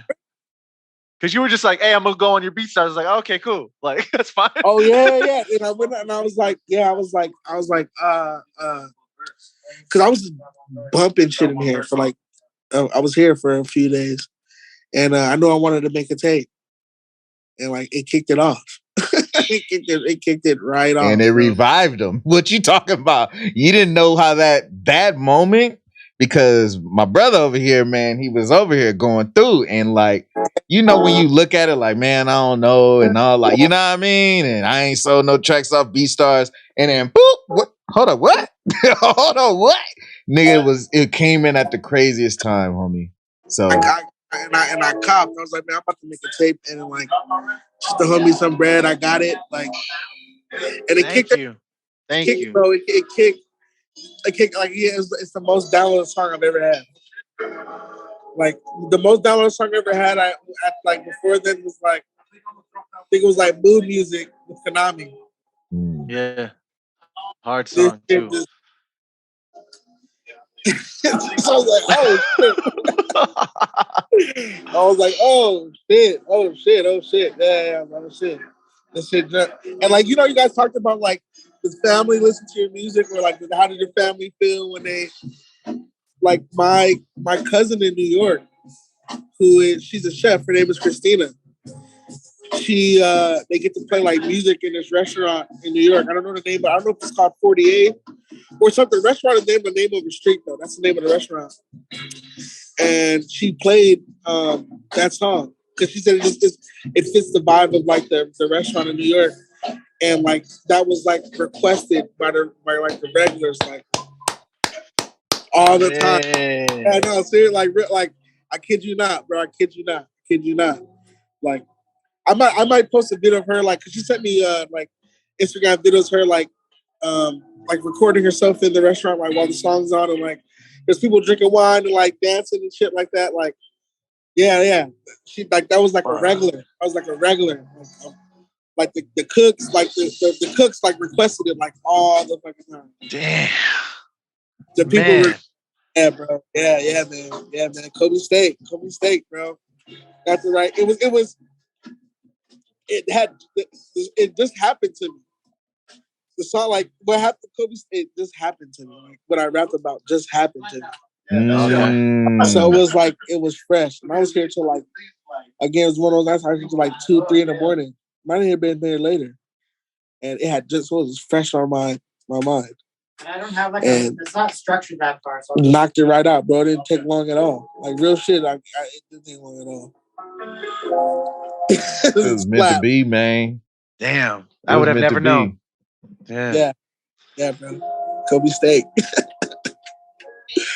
Kobe Steak. What is the name of that beat originally? Kobe Steak? I have it on my phone. I'm sure I have it on my phone. I'll let you guys know when I find it. But yeah, I have that was a part of the Gaia the Fierce Cry. Yes. What the hell is my fucking album was called? It was a beat King, tape. the heavy that lies the crown on the head or something. Heavy. Yeah. I don't even know the shit is that. I get what you're saying too, heavy, King, bro. Like heavy is the head that wants the crown or something like that. Here it's right here. Uneasy lies the head that craves the crown. There you go. That's what the beat's called? No, that's what the name of the album's called. The beat is called.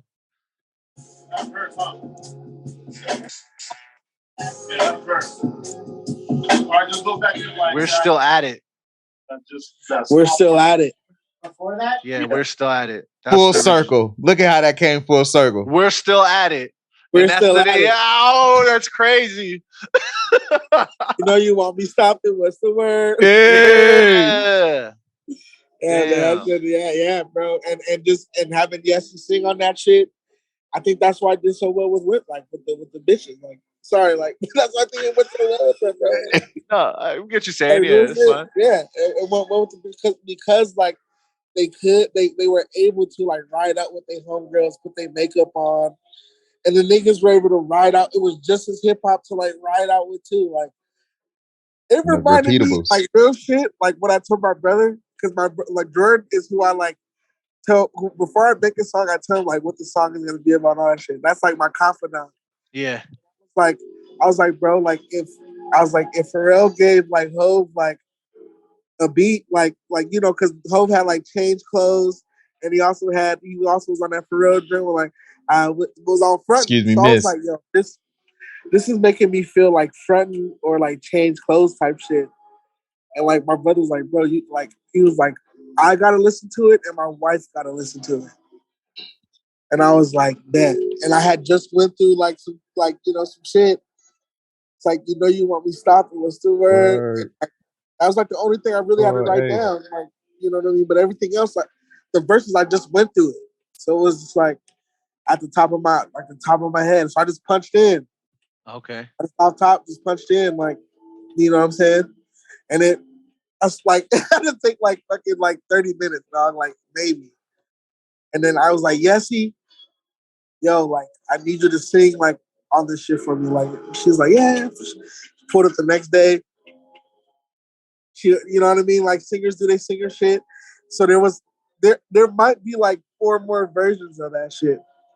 The computer, like her harmonizing and her singing. So like, yeah. And then I was like, oh yeah, this is a jam, bro. This is a jam. This is jam. And it's a jam, bro. Like to me it makes me feel like fronting and like change clothes and like, like I know Ed has like, I don't know all his niggas' influences, but I know one of them has to be Pharrell, like the Neptunes, and it has to be like N.I.D or like some other, you know what I mean, some shit like that. Like I know he likes Dilla. I know he loves Dilla. I know, but I know like he fucks with like the Neptunes and like N.I.D and shit. I know he does. Like I'm not wrong, huh? Yeah. No, you're not wrong. Yeah. You're not wrong. No. And how it started, how the beat started was like, and how it felt was like those two, you know what I mean? Like those two meshed together.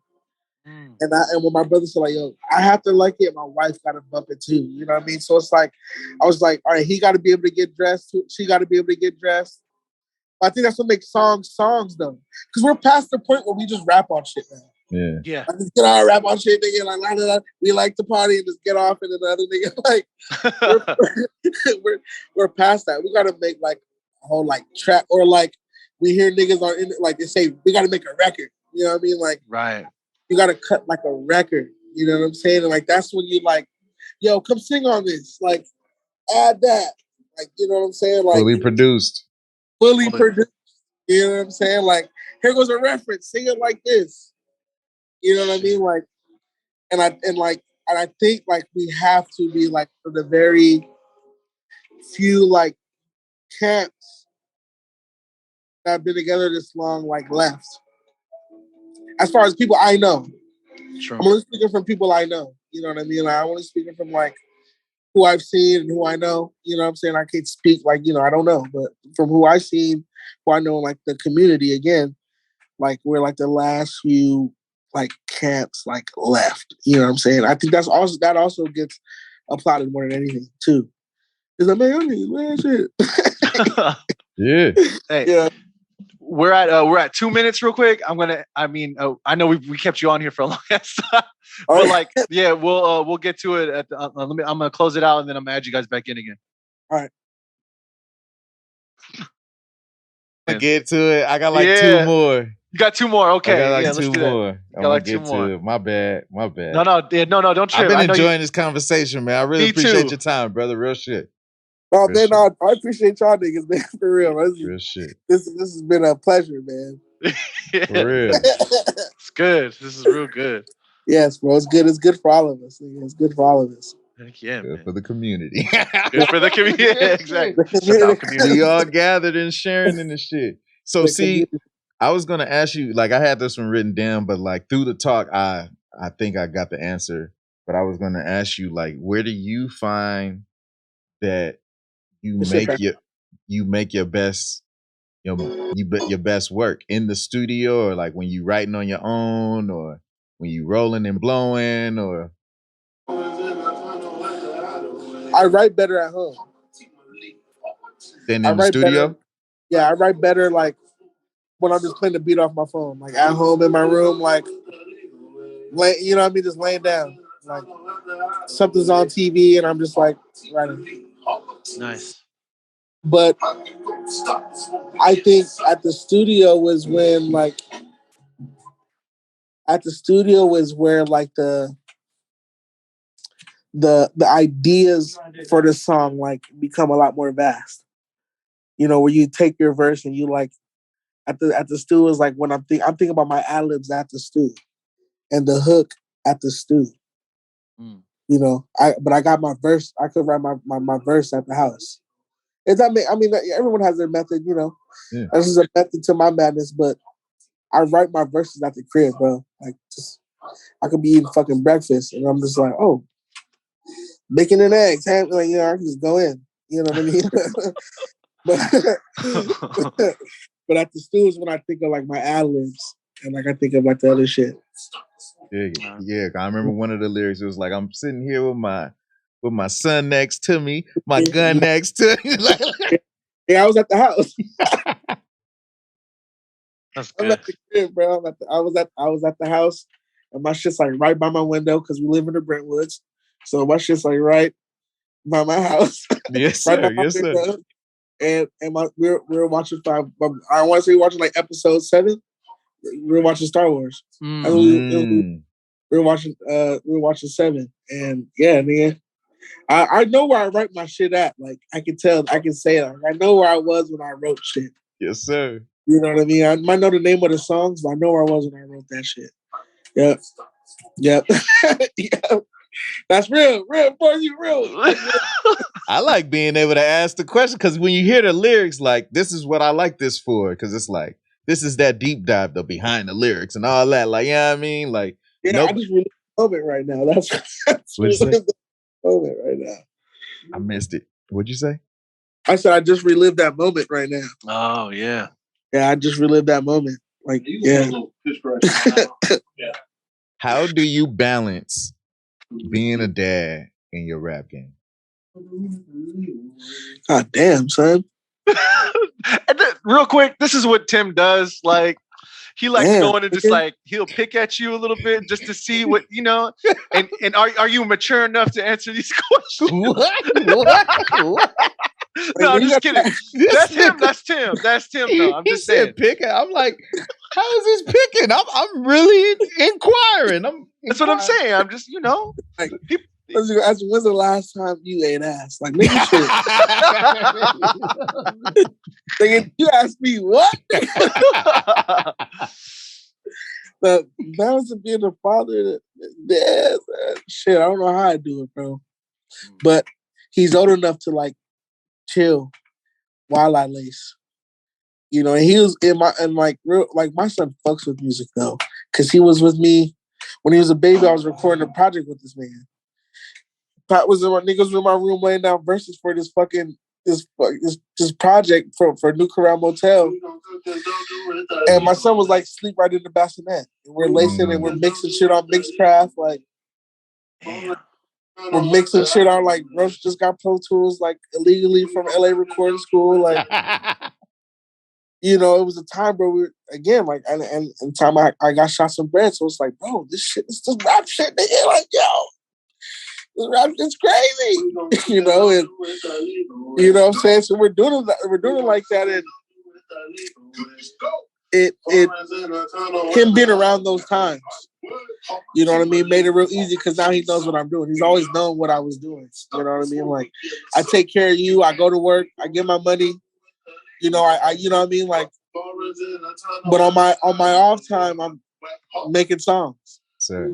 You know what I'm saying? So like he knows, like, oh yeah, you know what I'm saying? So like that's how I balance it out, just because he knows. You know what I mean? Like I don't like keep that part of like my life a secret. And he's heavily involved in like that nigga be with us voting like merch drops. So like he knows what the fuck is up. You know what I'm saying? Like he knows when He know who all his uncles are and shit. Like he on my like when I'm on Instagram, he looking at my Instagram.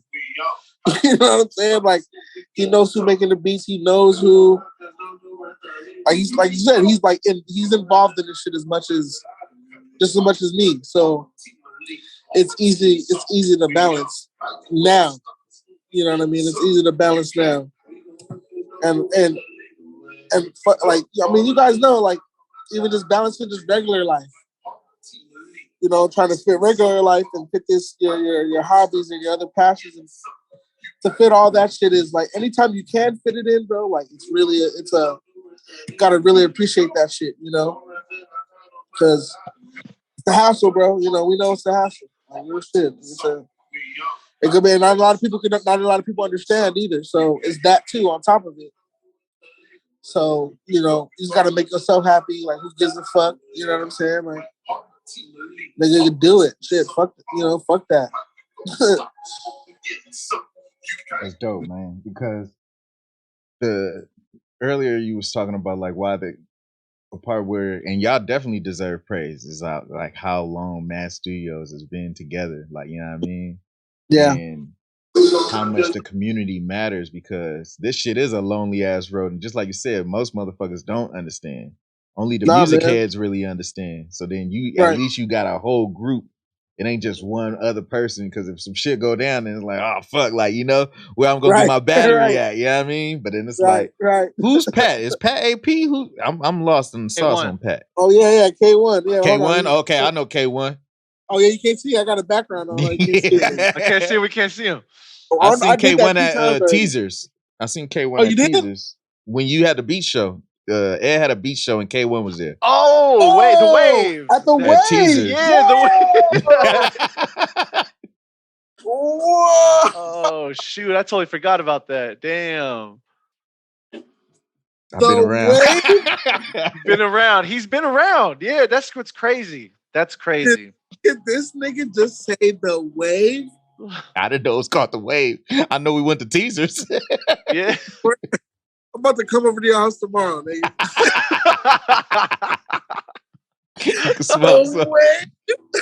Bro, that was the time, bro. That was the time. Yeah, you've been around.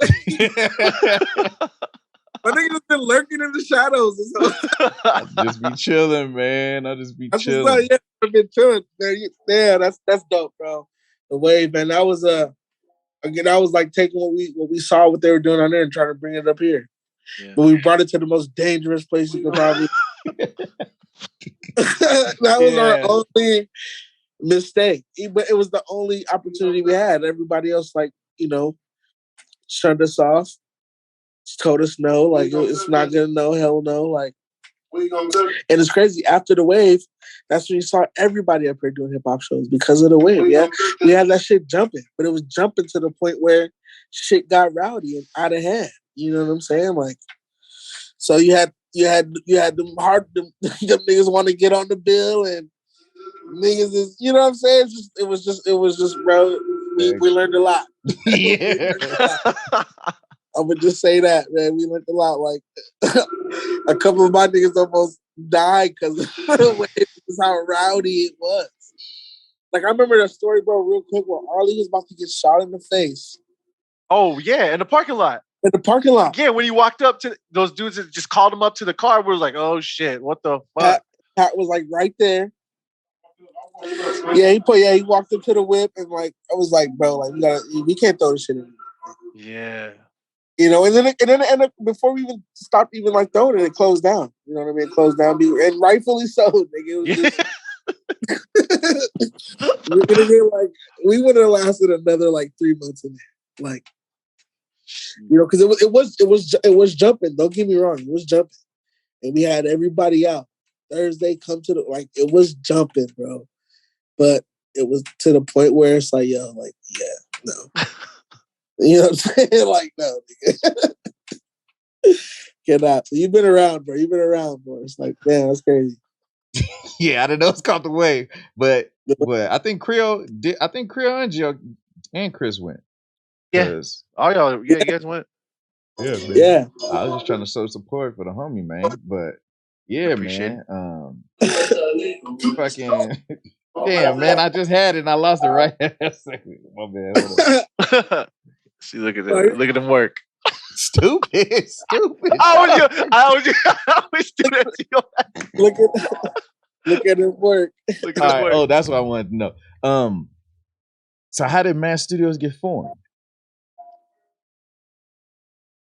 Mad Studios stands for fucking militia. Ooh, my bad. M in Mad Studios stands for militia. The A in Mad Studios stands for RC. That was like Arlie. That was like Arlie's. That was like his graphic designs company. And the D stands for Danger Tapes. Oh shoot! Yeah, because like we were on the lease. And but now it stands for Manufacturing All Dreams. Yeah. But great marketing job, huh? Yeah. Appreciate the history lesson. That's dope. Yeah. So but that's what it stood for originally. Just that was what we came. Us three niggas came up with that on our own. Y'all said like, boom, we finna just go in. There's gonna be a production studio. Because man, bro, like niggas were just involving themselves in different shit. It was just a magical time to be at Disney. Like niggas were just like, it was just niggas were just diving into certain shit. Niggas started being drones and fucking cameras that shoot like in 4K and 6K and like photo lights and all kinds of this wild shit was just coming. All right, like, oh shit, like what is this? You know what's going on? Like, and like I couldn't record at my house till fucking 5 in the morning no more.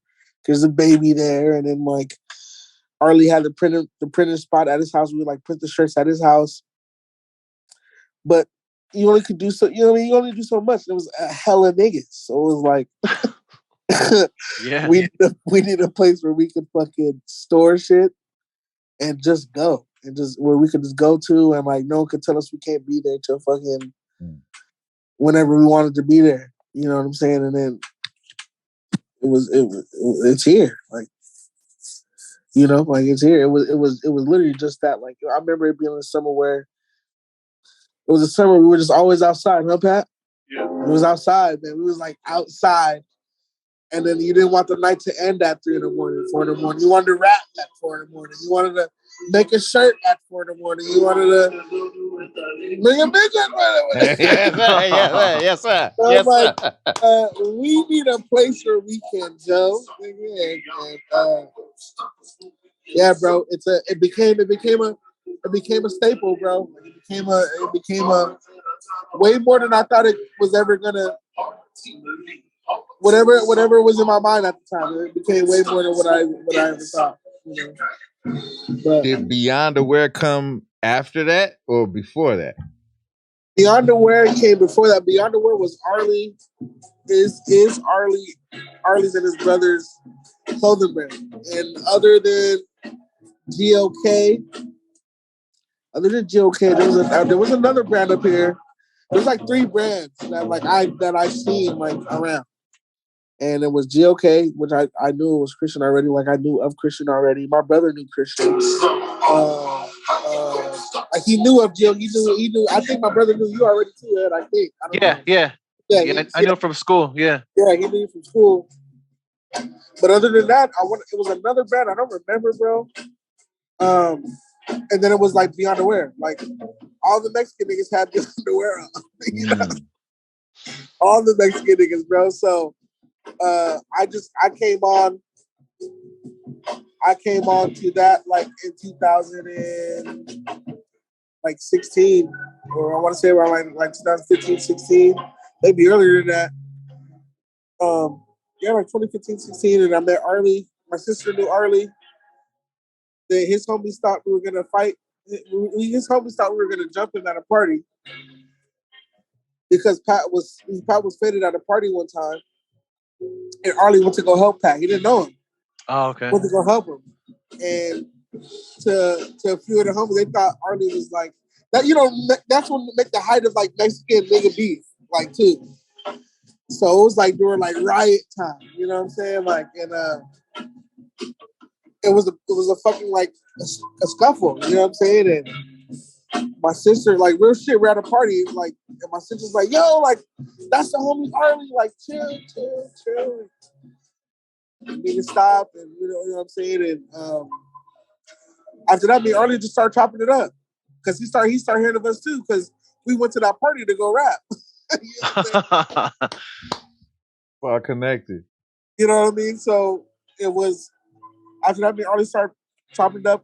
I saw this thing again at a Wiz Khalifa shirt I was opening up at, and it's been history ever since. Like we just chopped it up, got a better understanding of each other. Like we're just niggas trying to build some shit up here. Like, and we've been rocking ever since.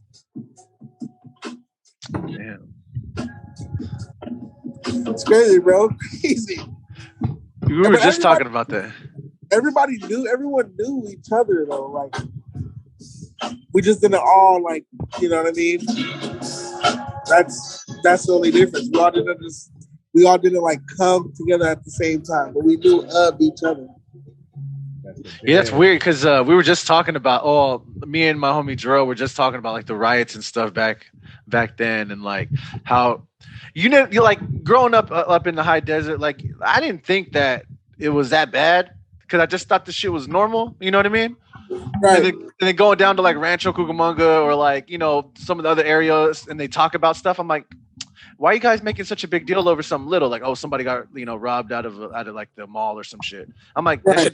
that shit don't happen every day. Like, you don't see helicopters every night. Like, that's not normal. Like, because I live by the mall and there's freaking birds up there all day, like, you know, all night, Right. every night. And I'm just like, same.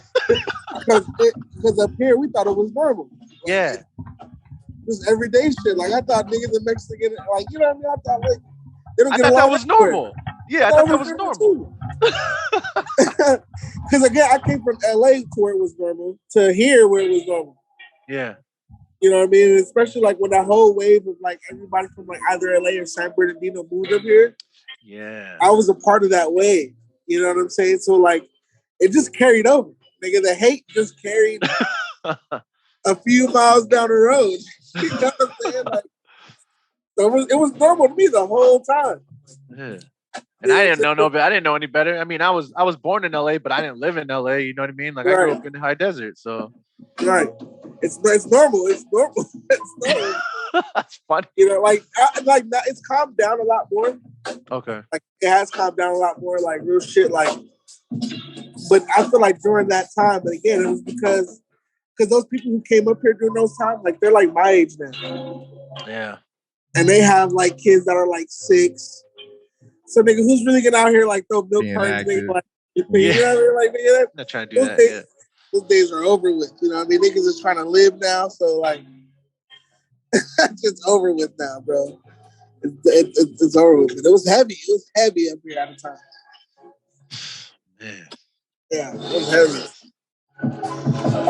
I had a homegirl from You hear that? Could you hear that in? That's just dope. That's just dope. The cook up is real right now.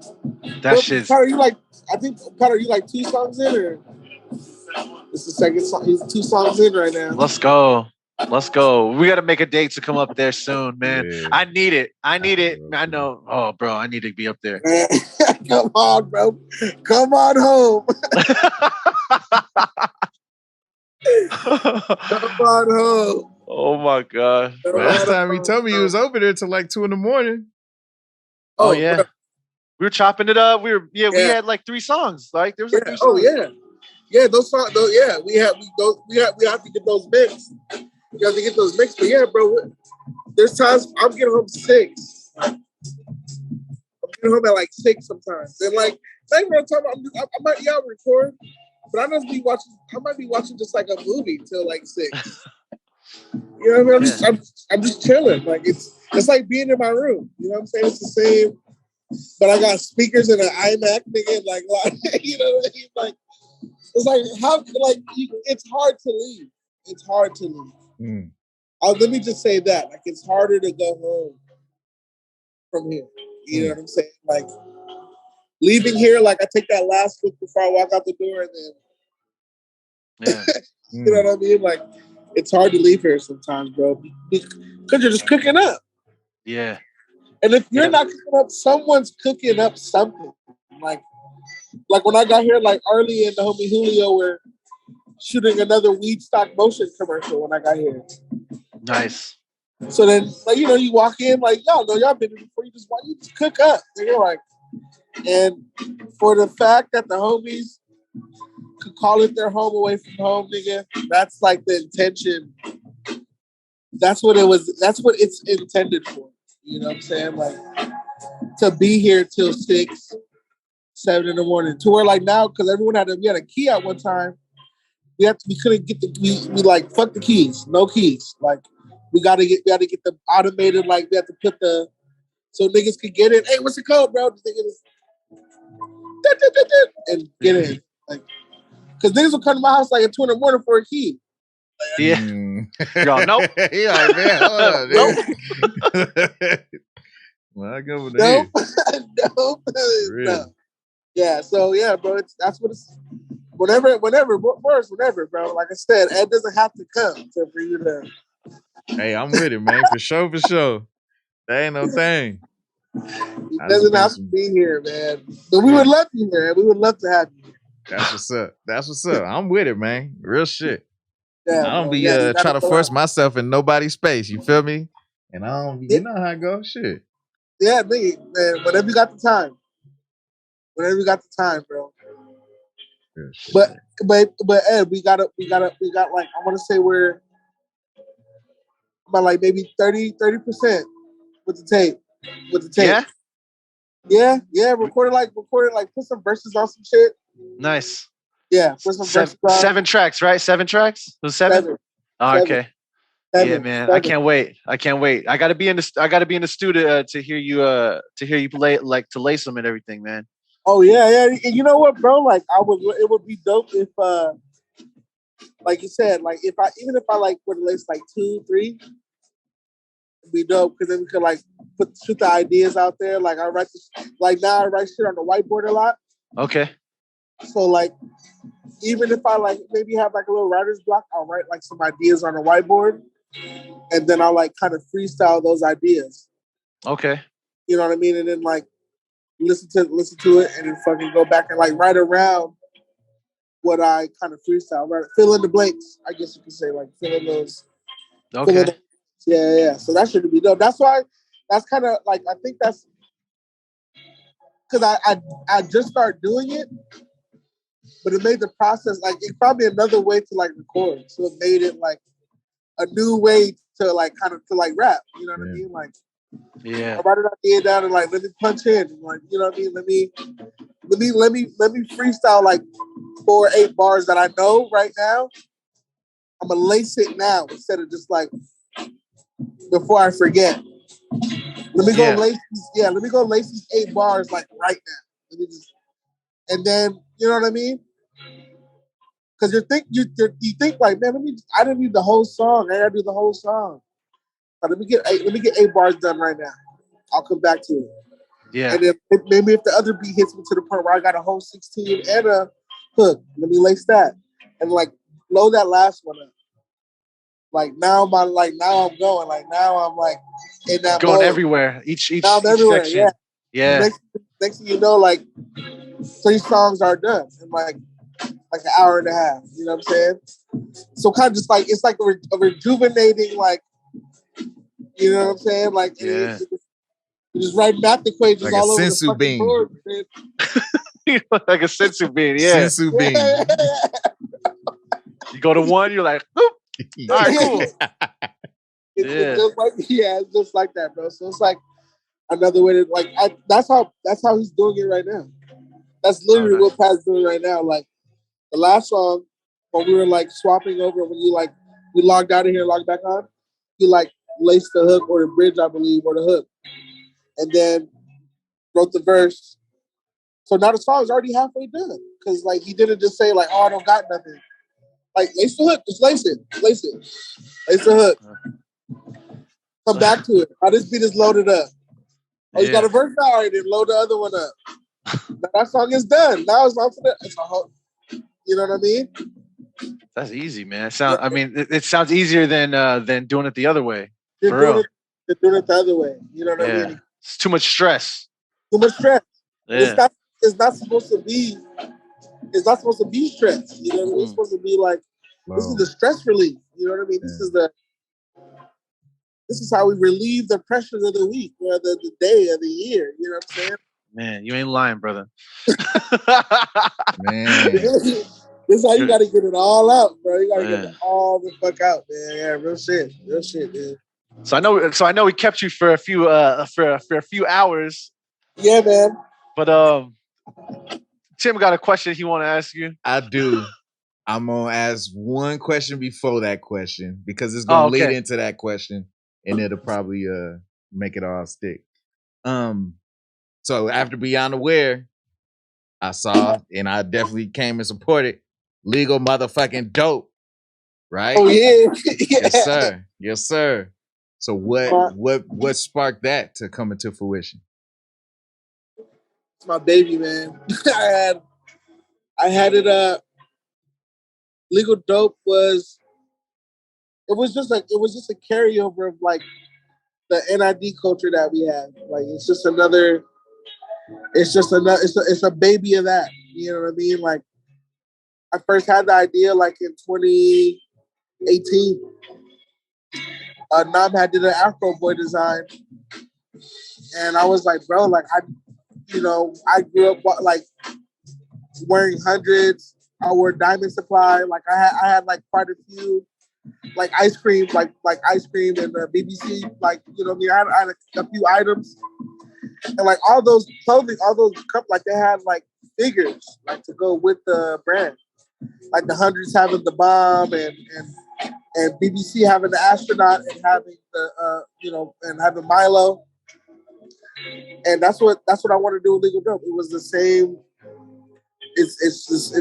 It's what I wear. You know what I mean? It's like what I've been told like for it sounds funny. I've been told like for like a big dude, I dress really, really nice too. Like I've been told before, you know what I mean? I've been told like, okay, you're pretty fresh. Like I've been told that. Morning prayer. You know what I'm saying? Yeah, I've been told that. So it's like, all right, well, this is what I rock. You know what I mean? And this is what, you know what I mean? And this is what I would love for, you know what I mean? Everybody else, you know, and it's nothing crazy. I'm not doing like fucking like Virgil type shit. You know, I'm not there yet. You know what I mean? But it's more so, man, like here goes a dope shirt that represents what we represent. You know what I mean? And here goes a dope hat that represents, you know what I'm saying? Like, and like the love has been dope. Like, I'm at like a little standstill right now because I'm just like, I didn't expect shit to go. I thought I was gonna have a lot of shit I was gonna sit on. I was expecting that. I was expecting like to have like a lot of shit left, and I don't. So like, it's taking me like a little while to like get some shit out there because I didn't expect it, but it was dope though. You know what I'm saying? Like it's dope that it was received the way it was, but it was again with my homies in mind. It was with the homies in mind. Like I'm gonna say that, like it was with the homies in mind. You know what I mean? Because that's what I made it for. So anybody else who, you know, who got it, who anyone who asked somebody that I know to get it for them, like that's just a plus. That's just a bonus. You know, and there was a lot of that. You know, I mean, like, hey, bro, like, is Legal Dope Sold here? Like, oh, like, yeah. That's the fuck I'm talking about. Yeah, you know what I'm saying? Yeah. Like, what are you looking for? Like, oh, is there a hat or you got the shirt, the shorts? The hat is clean with the different fucking logos made to make it one. Come on, man. Yeah, bro. Yeah. I had people. I wore when I worked in Irvine at the dental spot. I had the freaking Legal Dope jersey on. The jersey that I had it on there to do stuff. He's like, "Hey man, that's a fresh ass jersey." I was like, man, I was like, yeah, So I hit him with the plugs. Hey, where'd you get that from? The character dope. I was like, well, let me show you. I pull out your shit, dude. Instagram, hey, follow them. They're dope. They're dope. Like, check it out. Yeah, bro. They're like, oh, for sure. Like two cats came up to me and said that shit. I was like, oh, yeah, shit. bro. Again, I didn't expect any of this. I'm just like, cause that's why I don't make a lot. I don't make a lot of the pieces. Only make 24. Like, I don't make a lot. It's just a limited run all the time. Like, that's the way. That's the way, man. Yeah, and again, it's like it's for like my homies again. So like 24 of my homies are they're gonna buy a shirt for me. You know what I'm saying? Or 24. I'm gonna give them a shirt. You know what I'm saying? Hey, man, thank you. I rock it too. I rock it all the time. Actually, I just rocked one. I rocked the orange one, the orange and black one. Yes. So I rocked it, and I was at Albertsons. I was just like, and I bought some pineapple, and I had what else? I had some milk, some shit. Right? I went to go buy some. The girl at the spot, she was like, "Legal dope, huh?" I was like, "Yeah." I was like, "Yeah." She's like, "My husband's opening up a dispensary in Koreatown, and it opens on Monday." She's like, "It's called some Kush." She's like, "Go check it out." I was like, "Oh shoot!" I was like, "All right, cool." Like, so she's aware now, and because of that, because of you, you know, like it sparked up a conversation. Yeah, that's lit as fuck. Yeah. So I was like, "Oh shoot, okay, I'll check it out." That's lit as fuck, bro. Yeah, that's exactly what's supposed to happen. Yeah. Which I didn't expect, like real shit. Like I just didn't, you know. Again, that's what I said. The homies, like as long as the homies got it, I'm Gucci. But everything else after that is like just a plus, bro. Like, man, it's always been about that too. I remember like with N.I.D. When that first the one thing that attracted me to that, like to be a part of it too. And it wasn't because of Machete, you know what I'm saying? No, but for real, like it's because I remember we had conversations about how you're like, oh, I make music for my friends. Like I don't even care if it gets to something bigger, right? Like we're all vibing like this. But then like and another thing too about our squad was is that everybody is like they hold each other accountable. Nobody's on some stupid shit, you know, like, oh, yeah, I'm better than this or I'm better than that or we need to do this. But everybody was on the same page with shit. Right. And and I like that. And I like that everybody had different styles and I'm able to bring my style to the group. So I'm proud to be a part of this shit. So man, I'm glad you are, bro. Like I said, I feel like fucking Coach Mike Krzyzewski on like the Duke fucking, you know what I'm saying? Like a recruit, but it's like, but like you said, it's just different flavors, bro. You know what I mean? It's different flavors. You know what I'm saying? It's you get every musical fix. I feel like I'm not gonna say musical because we don't make like opera and shit, but like as far as like hip hop and like the culture, you get every aspect of it, you know, with us. You know what I'm saying? Like, and it's like how you said we hold each other accountable. It's because we're really homies. You know what I'm saying? Like, like I know Pat's family. You know what I mean? I know Arlie's family. You know what I mean? Like I know like Roach knows my pops. You know what I'm saying? Like he's, you know what I mean? Like we're all family. Like I you know, I've been here, we cooked in your crib. You know what I mean? Like I've known you since like we really started knowing each other around like the Lotus Lounge time. Yeah. Like I knew before that, but we really started like really like conversating and like chopping it up around the Lotus Lounge times. And it was crazy. Like during that time, we were cooking up, and like I think at that time you really weren't giving not giving anyone, but you weren't like, no one was like on the, you were making beats, but no one was like rapping on them. Right. Yeah. You know what I mean? Like he was making beats for sure, and I was like, man, like this is one of the, like this thing is like cold. But I always knew you were cold because I knew of you already. But like now it's like, okay, like we're chopping it up a lot more, like, you know, and it was never for the beats. It was just more so like, you're making beats, bro. Just come over here. You know what I mean? And like just have an umbrella. You know what I'm saying? Like, you know, let's just be a part of shit since we're on the same time. The same time. You know what I'm saying? And it was a no brainer. And then at the same time, bro, I'm not even gonna hold y'all. I'm not even gonna front. The more I looked around and I saw like, oh shit, it's like damn, it's like a dream team. Like, oh fuck, I wanted us to have. I wanted like more. You know what I mean? Like, and I wanted like, okay, more songs, like more dope shit with all of us. Like, it's always like us included. You know, it's not. We don't single out anybody. Like, yeah. And you have people who like, man, I have a team, and like they would like hope like niggas could have recorded, like niggas like could have dropped projects when they want. Like, no, we don't give a fuck whenever anyone does anything. Like, you know, like when you mix business with like friendship, it gets fucked up. Like on this rap shit, it's like, yeah, I saw that a lot, bro. Like I saw like. I know, and Machete wouldn't mind me telling this story because, like, I remember I was so ready to ride for this nigga one day. Like, bro, I'll go up there and I'll slap the nigga for you. You know what I'm saying?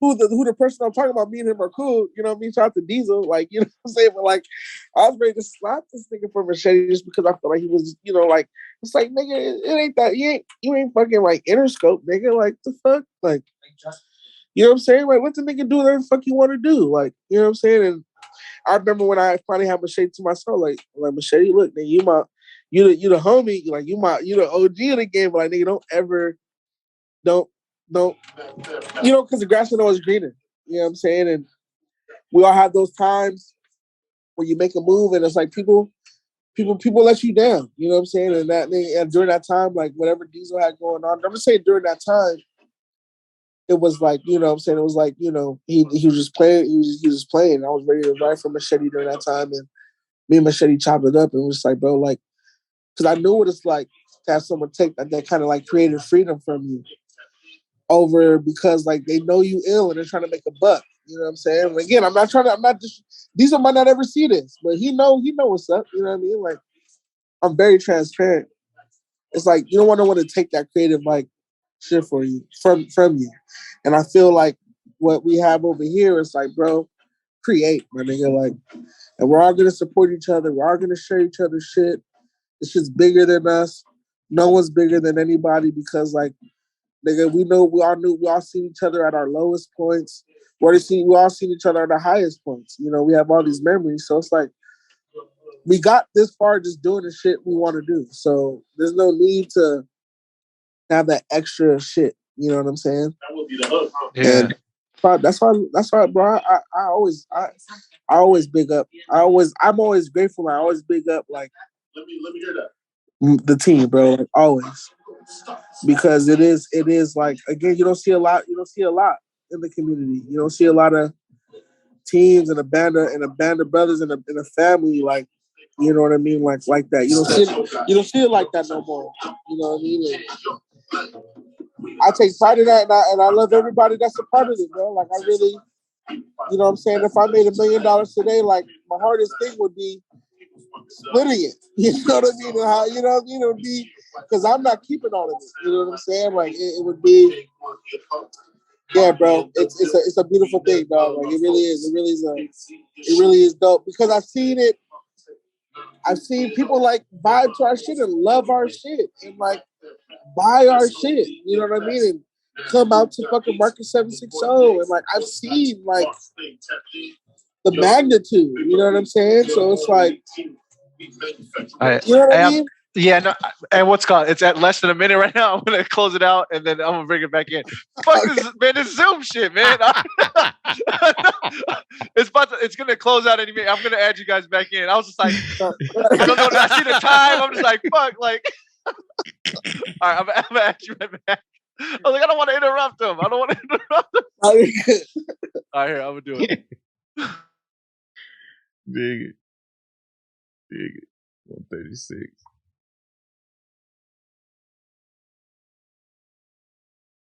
Fucks with it.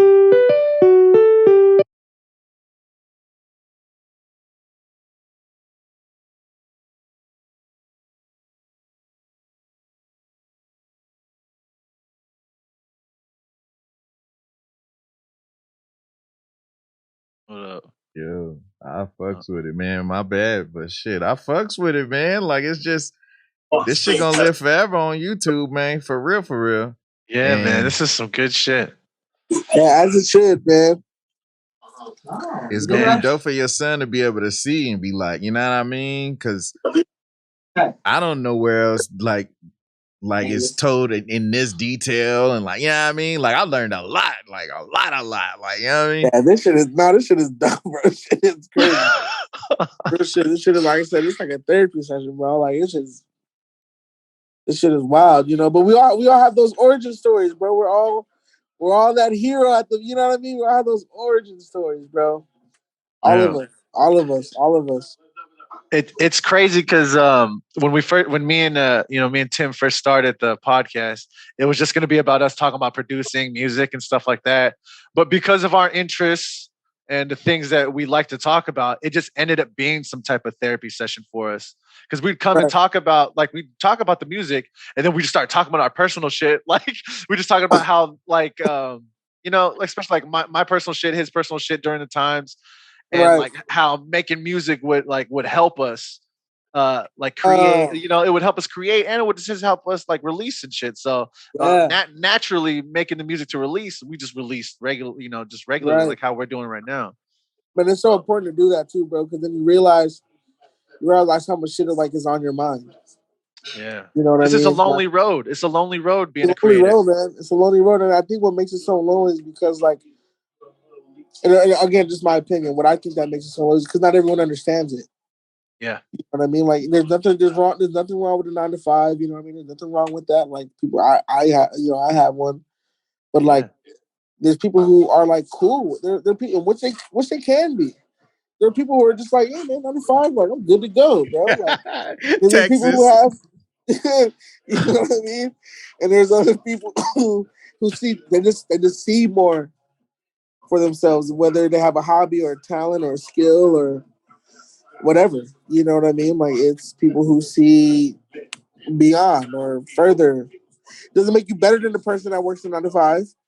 It's just what it is, though. It's fact. What it is, though. Yeah, it just is what it is. You just see more. You just see like, and I think it's because we all have had those experiences. Like whether like for example, the experience of like Boris going to see his homie do a beat show is like, you know what I mean? His homie do a beat set. It's like, bro, like, what if you could do that beat set in Europe? You know what I mean? That's not like a far. That's not something that can't happen because like if Napu went to Europe, if he just happened to spend a $700 ticket to go to Europe and took his DJ shit and just spun at a cafe, that's not a far-fetched thing to do. Not. You know what I'm saying? But it all stems from like seeing someone like do it first. It's like, oh shit, this is like, possibilities are endless. You know what I mean? Like, the unknown. You know what I mean? Like, the never, you never know. Yeah, the unknown. It's like, you know what I mean? I think that's what separates us from, the people without mutant abilities. Not kidding. That's no quirks. The quirks, yeah, hell yeah. The quirkless people, yeah. No, I'm just kidding. No, fuck that. Say it, man. Fuck that. I know. I was telling Ed about stop being humble and shit. And then you said that shit earlier, and I was like, "Look, Ed, he said the same shit." Because it's a time and a place for everything, man. And like, just like how you called out the IE people, like Hit Dogs Holler. It's like it's more so when you're not being humble, it's somebody else's insecurity that they want to bring you down to be humble. Like if you was sitting here talking your shit, like nigga, I put out this many albums, this many tapes, I'll be like, nigga, talk your shit because I ain't got no insecurity about that in me, nigga. I'm like, nigga, hey, live that up. And so, like, and the reason is, bro, like you, like again, for it being like a platform, like what you guys are doing, it makes it feel like you can talk about all that shit. You know what I mean? Because for those who that was heavy on my mind. You know what I mean? Like writing that verse and like putting it out was like heavy on my mind. You know what I mean? Like because I know people are gonna listen to it. You know what I'm saying? They did. They're gonna say what they say about it, but at the same time, like I can't like not say nothing. You know what I mean? Like I'm for the culture. You know what I'm saying? Like I'm all about the culture. Like, and I'm just speaking on a part of it. Like that's it. Like that's how I see it. You know?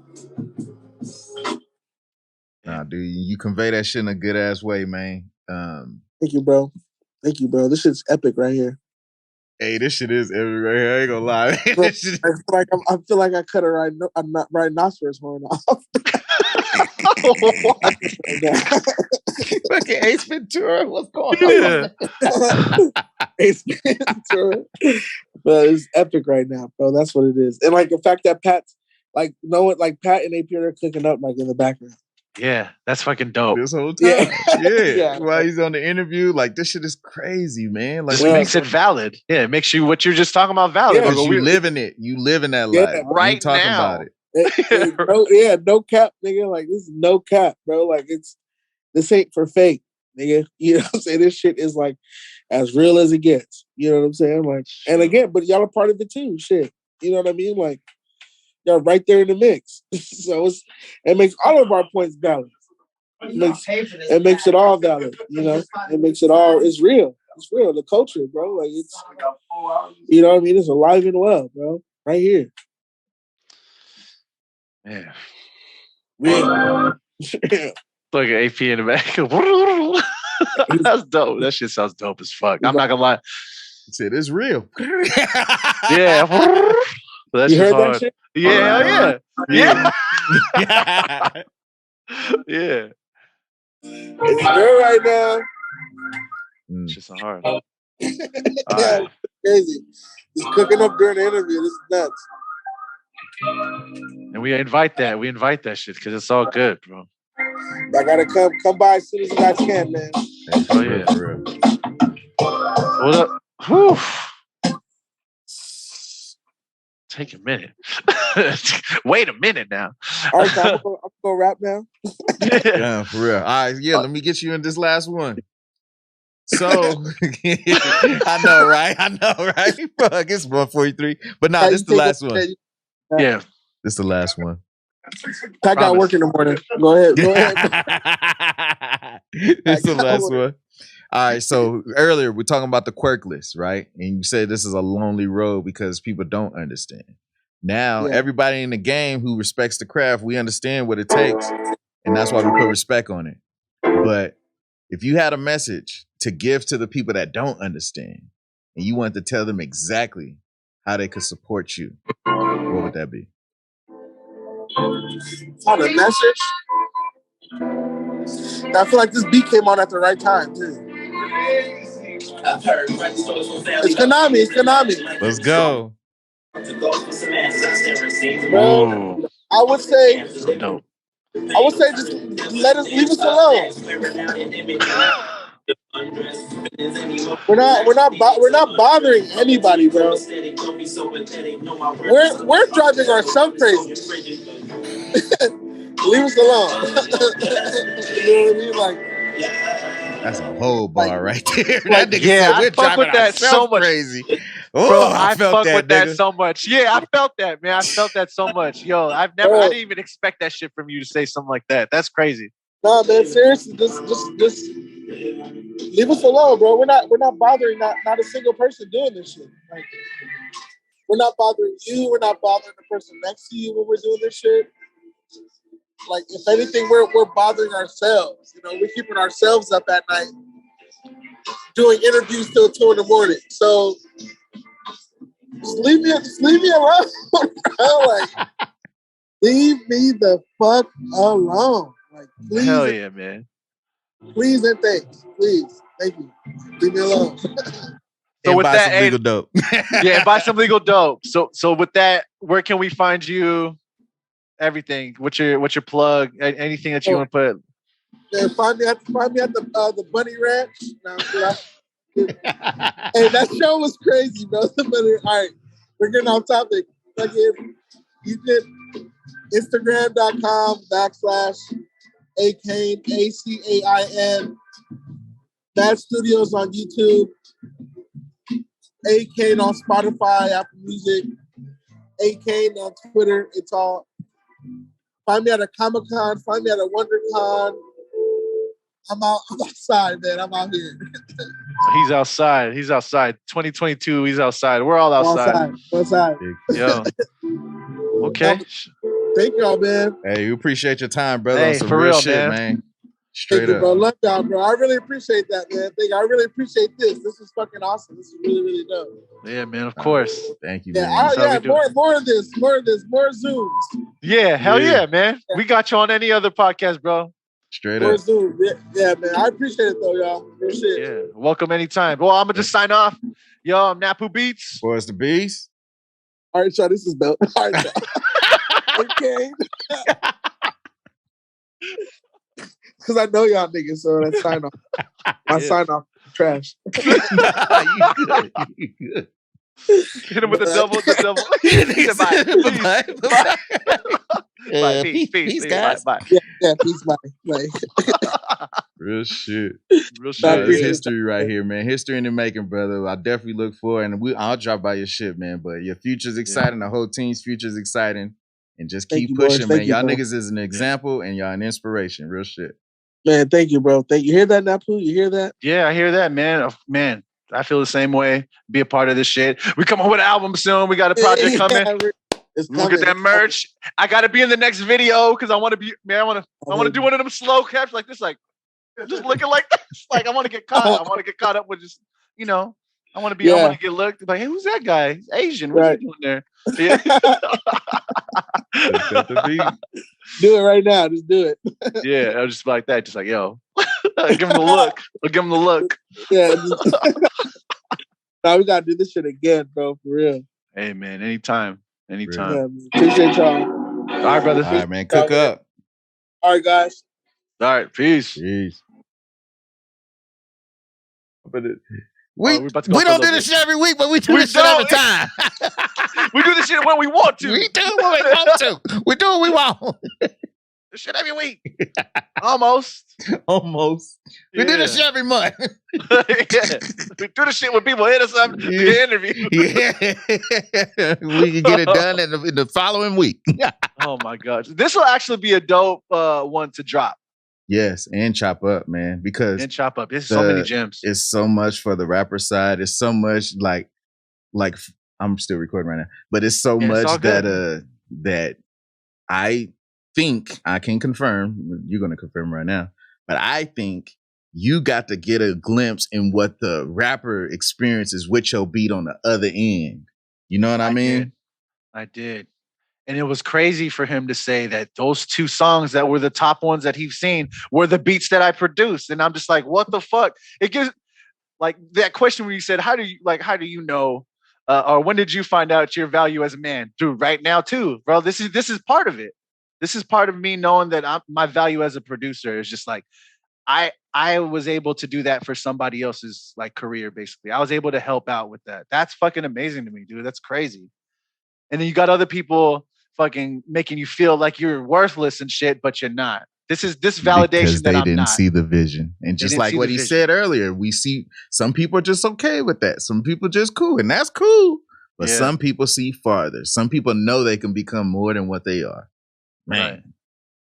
And all it just takes is experience and how to build some things. Sometimes you got to dabble in different things, but the main thing is have people support you. And that's what Mass Studios has for each other. That's what N.I.D has for like us. That's the team, bro. Like that's what me and you got for each other. This is what our homies got for each other. We all keep each other accountable. With that being said, what I'm going to do this week, I'm gonna make at least 3 beats this week. I'm gonna upload it to. Well, let me go DoorDash and make some extra money so I can get my $20 to put it into BeatStars because I've been grinding like a motherfucker, dude, out here in California just because, bro, like, fuck this, dude. Like, I need to get where I need to be, and I don't got anything holding me back. So I'm gonna get my BeatStars back up. My goal is to get to 30 beats, 40 beats, 50 beats. You know what I mean? Get it up there, dabble and see how much, like, where I can get in to fit in. No dabble, but research and experiment. Yes. Yes. Excuse my French. I've been reading some books. Thank you. And that's why. And I'm just gonna share the knowledge. You can take it or leave it, but at least you got it. Yeah. I'm gonna research on how to do it properly. Yes, sir. For my style. So that's what I'm gonna do. you'll be hearing the progress every month or whenever we release these, because each time you're gonna hear this, you're gonna hear something progressively. So that's my promise to myself and to whoever's listening. This is my promise to my future self. This is a promise to my kids. Like, you're gonna see progression from here on out. You've been seeing progression, so we're not going back, bro. We never go back. We never go back. Point of no return, sir. No, nope. Like, and whether it's, I mean, and if I'm making beats, if I do, we're not just going back. I'm just gonna do it.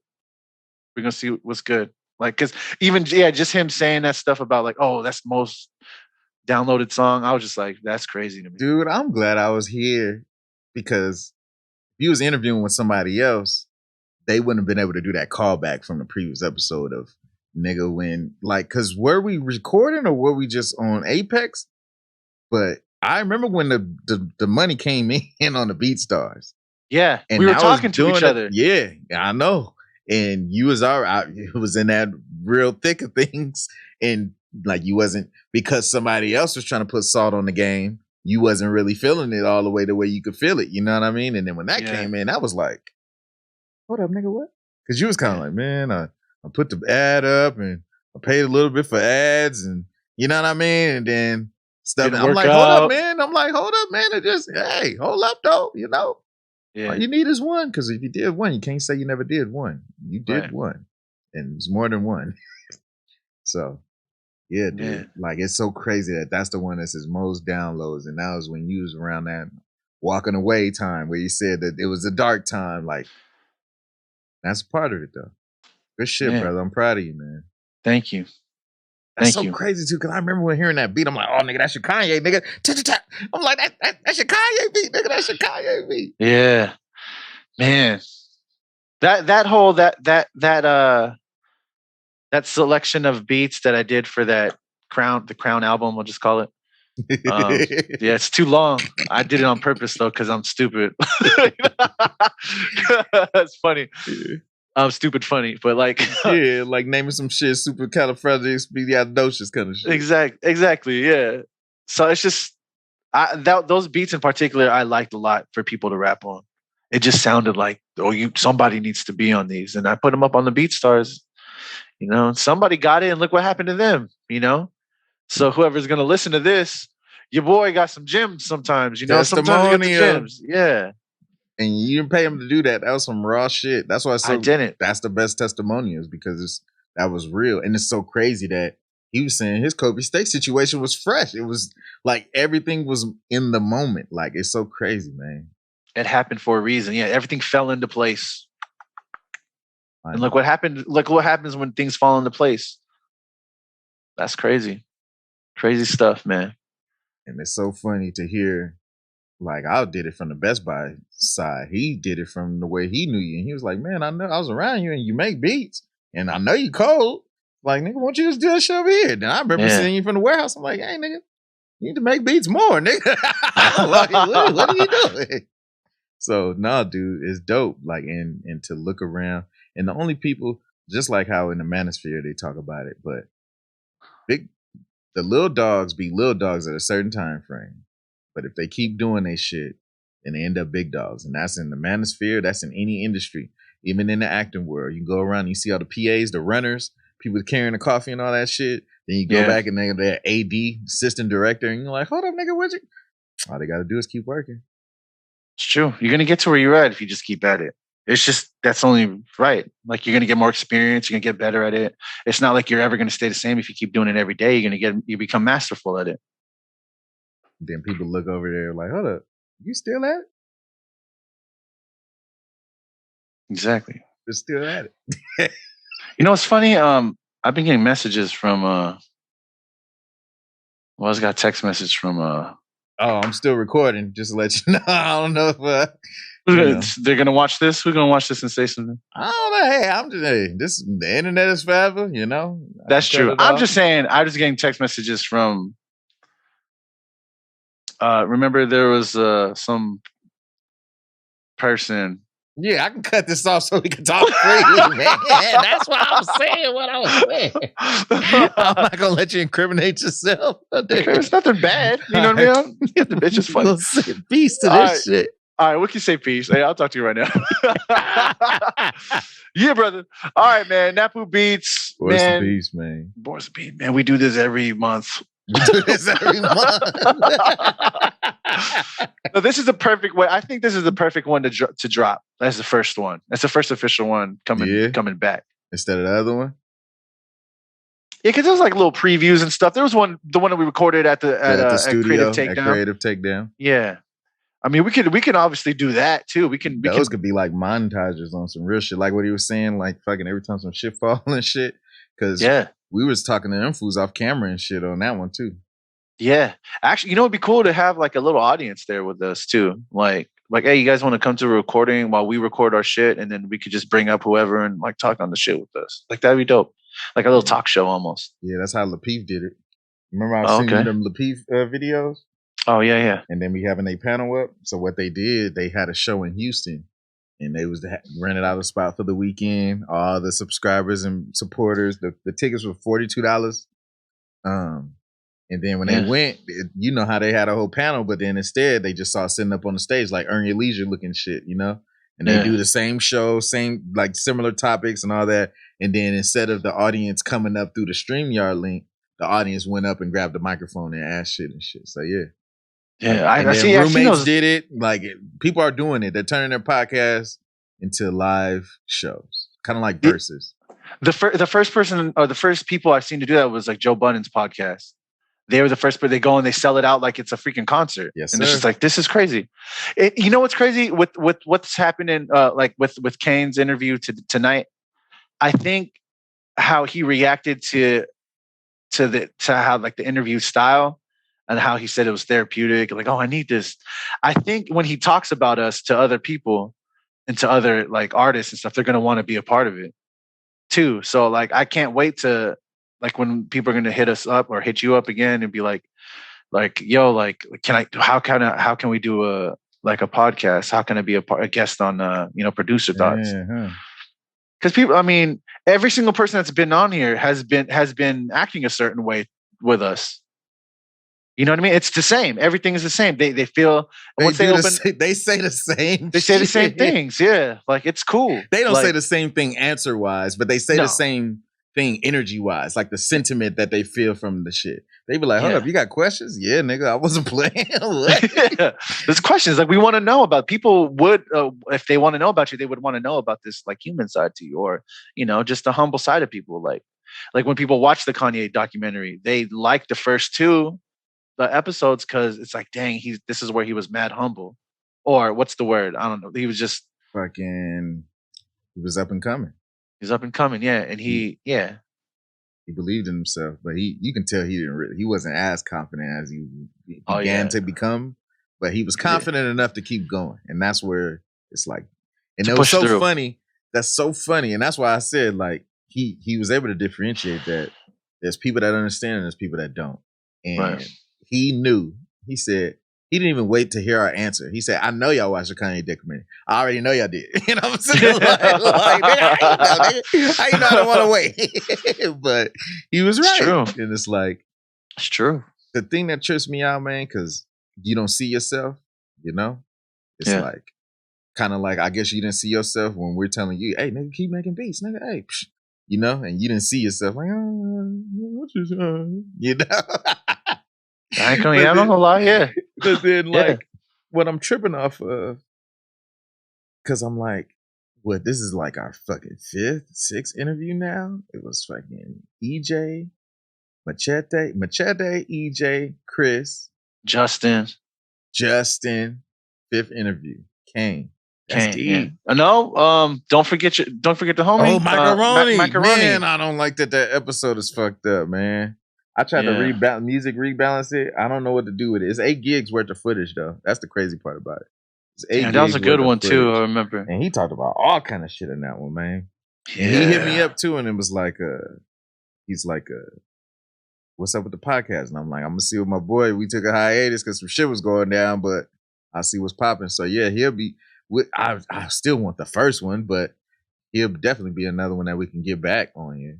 Yeah. Because he's progressed, too. He's doing more like making instead of just rapping, making beats, and he's mixing other artists and shit like that and recording other artists. Yo, so, that's dope. But no, the thing I was tripping off of is like, I always try to pay attention when people point out, like, cause nobody else grew up in my eyes, you know what I mean? So when they point out a talent that I don't necessarily hone in on, but y'all saying it's a talent, cause you trying to say, you like, as soon as he said that therapy shit, you looked at me like, like, yeah, I was like, and I'm like, oh shit, I've been hearing this shit my whole life. And then when Justin came on, he said the same shit, and he was like, this shit is bigger than what y'all think it is. I was like, oh, like, that's what's crazy, right? What is it about like you and me together with the what's it called? With the guest? Like, what is it about that? We put the G in Gemini. Yeah, that's right. Because we're a part of all this shit. No, I just think, yeah. We're connectors, though. The connectors connected. So being a connector, we build rapport. And like, I don't know. It's like, just like how he was saying with N.I.D. and them. It's like, oh man, we're real homies though. And I'm like, I don't consider you fake homie. I don't consider you like, oh, I only know a little bit about Ed and I can't trust him with shit. Like I said, the most simple shit I would never tell nobody. And it's still public, but I said it to the homie because I felt comfortable talking to the homie. Hey, same. Come on, man. Like, of course. Fat nigga, same. Hey, same. I felt that. Yeah. Same. Man, he said the other shit. I felt that too, man. That was deep. Oof. Yeah, but hey, you learn. but that's a trip though, man, because I don't know, yeah. And see, look, even my minor is in human systems engineering and shit, and blending psychology and engineering. So I've always been a psychology head. But for him to say, it feel like a therapy session, man, my childhood, this and that. But it's like, if I'm an artist, like I thought about all those scenarios in my own thing. I'm like, when did I first fall in love with rap? When did I make my first rap? When did I fucking know that this music shit is for me? When did I, like, you know what I mean? I put it down. We got to talk about all that shit, man. When did you put it down? Because it's a part of it. How long did you put it down for? What made you pick it back up? Like, all that's in there. And it's like, I don't know if he's been asked some questions. Especially, I don't know if he's been asked that on camera. Right. And it's funny because, like, I think that right now he's talking to both AP and K1 right now, like saying, and they're telling him, like, why are you on the fucking podcast for so long? Why is this interview so long? You're supposed to be rapping. And then he's telling them how he feels about when he's doing it, though. He's like, hey, they're asking me some real deep ass questions and like making me think about shit. Like, I'm sure he's giving them the game, like about how he felt when he was. And he talked about everything that, like, and we could relate, just like how we could relate to his songs. But that anime section, nigga, it felt like that was a whole 40-minute block by itself, nigga. It was. We was going in on anime, nigga. He's real about it. Yeah, he's real about it. Yeah. Fake the shit. Like, I mean, seeing that's him. You know, like maybe the people who listen to the music that don't know nothing about him, hear him geek out about fucking anime. That's like gonna like make him, that much more of a fan, or be like, because forget those people that like, Dark you watch Twitter. That kid shit. Yeah, Dark Twitter hates me. But that's funny, bro. That's like that's opinion funny. on anime. Fucking crazy. Everybody got their own opinion on that shit. Exactly. That shit was funny when he called. I swear I don't like it. Yeah, I was like, hey, I like, and I'm glad you didn't go on no fake shit. Like, you know how the fake shit just to appease him. Like, oh yeah, fuck Sword Online, but when you really like it, he was like, hey, but I like it. I'm like, I like that shit because it's a virtual reality. You get stuck in it. That's my shit. Like, I like that shit. Explain it to me. I'm just saying, I like that shit. These are for my fans. I just like that it was a difference of opinion and it was still respect. Like some people in this internet age, like when people don't agree with them, they be like, "Oh, I hate you. Oh, that's hatred. You're bashing my anime now." Like, no, nigga, I just said I didn't fuck with it. Like, you know what I mean? Yeah, that's just cool, man. And y'all niggas had all these fucking spoilers about Naruto and shit. And I'm like, y'all innuendos. Nah, these niggas is real niggas. This nigga kind of bitched out in moments. Like he said, no, this one. This one, he was talking about Jiraiya. I mean, he was gone, but oh shit, that 10-minute thing popped up. That's crazy. Yeah, man. I appreciate you though. But yeah, the combination is that we're already connectors. And then everybody we've talked to so far, we've been connected to in some way. And the ability by being the dancers at the party and all that shit. It's like knowing how to make people comfortable. And it's so funny because it's like, I know in another interview, like he even started it off. He started off all comfortable. We talking, conversation and shit. He was like, oh man, my bad. I'm rambling. I'm like, nah, nigga. The floor is yours. There's no time limit. There's no time limit for this. This ain't about us. And that's where it's so funny too, because it's like, well, hold up, nigga, what's up with y'all? Nigga, it's like, we can tell you, but this is really your moment. Yeah, you know? we talked about it a whole lot in the beginning. Like, I mean, but if you want to hear it again, sure. No, we can run it back. But and it's like, this is your time, man. People want to hear about you. Like, it's, I mean, I don't mind like divulging, but that still opens up more conversation in the dialogue. And that's what I noticed too.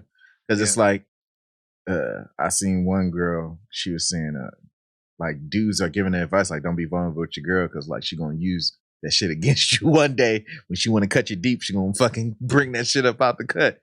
And then like most dudes like, yeah, don't be fucking too vulnerable with certain shit. Like you can be vulnerable, but you just can't be vulnerable with your girl because she has to view in the same certain light. And if you give her certain shit, then she won't be able to view in that light. You can never really come back from it.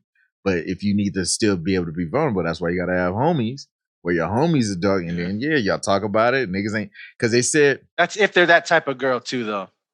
Well, can be all. I mean, it is. It depends on what you share. Not all police, but most of them will take advantage of that, and that's the real shit. Like, most women, just like how we was talking about having integrity, even though we could take advantage of them, but we won't.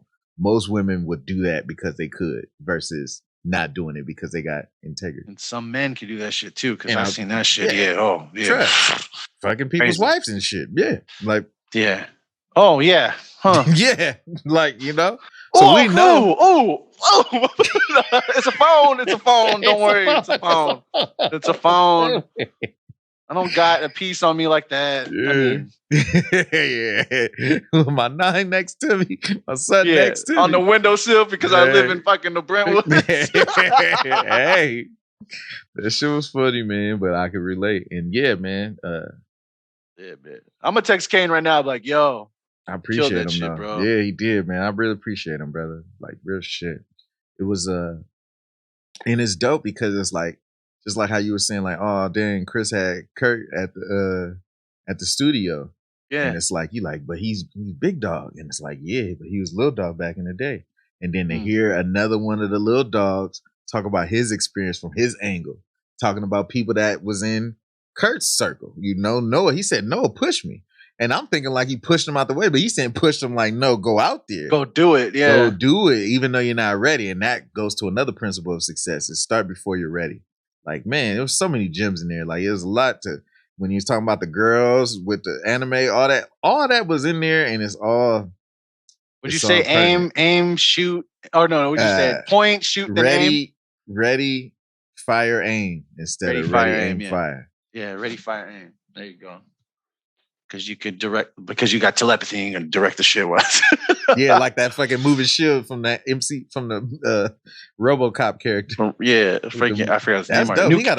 He got a moving shield and he can drag you while he fucking revive you. That shit is clean. Yeah, and I think you can control it while you're while you're reviving too. You can control the shield. I think. That's cheat codes. I got to. Well, I mean, that nigga said could always run up. He said, "I bought some crypto. Is that grown enough for you? I bought some Tesla. Tesla. If that's grown enough for you, leave me the fuck alone." That was his whole shit throughout the whole thing. But that was like the whole message. Like, hey, just leave me alone. Let me do my thing. Let me have my peace of mind. Yeah, and I respect that because towards the end of the shit that he was talking about, bro, I fuck with that. Dude, 100. When he said he said, leave us alone because we already making ourselves. We're doing this shit to ourselves. And when he said that shit, I was like, we're the ones staying up late at night. We're the ones. And then like, I didn't even get to putting pressure on ourselves. Put emphasis. Nobody's even doing that to us. We're doing it to ourselves. Putting the own pressure on ourselves. He said, I care about what I'm going to say because somebody's going to hear it. And that's why like it makes you also apprehensive to put it out because you know somebody's going to hear it. Right. Double-edged sword. Or double-edged sword art online. Double-edged sword art online. Man. Have you watched Sword Art Online? I haven't. That's what I said. I was like, nigga, I admitted everything I didn't watch. Hey, fuck what Aaron said, bro. Watch that shit. Watch that shit. I don't know, nigga. The way he made Demon Slayer sound, it don't sound like I should watch Sword Art Online versus Demon Slayer. Well, those are two very different animes, bro. Sword Art Online is better. I mean, not Sword Art Online. What's it called? Demon Slayer is that much better than Sword Art Online, but two very different types of anime. There is action, like fighting, but if you're talking about fighting comparison, freaking Demon Slayer just knocks it right out the park. It don't matter. It's fucking beautiful as fuck. Like, it's crazy. When I first seen it, I was like, oh shit, I love this. And that's why everybody likes that shit. So, but anyway, yeah. Man, all right, we're at 3:55. It's counting down. Yeah, 3:01 right here. All right. Well, the minutes left on the thing. Yeah. Oh, 3:01 on yours? On your screen time? On the recovery. On the recording. Okay. Oh, shit. That's continuous. Right. When I go to edit this, I'm gonna chop out the breaks. Okay. Yeah. This was dope, man. I wasn't even feeling it at one point. I ain't gonna lie to you. I was like, man, I don't know. I'm just gonna go to sleep. And I'm like, nah, we already up. And the Apex fucking gave us an Energizer bunny, so it was worth it, huh? Yeah. Hey, I texted. So real quick, I texted him. He says, "Yo, you killed that shit, bro." I told him. He said, "Bro, that was a great time. Seriously, I really enjoyed that. Y'all killed it. Killed it. The questions were dope. Wasn't expected that." Hey man, Tim, bro. Hey, it's teamwork. One team, one dream, sir.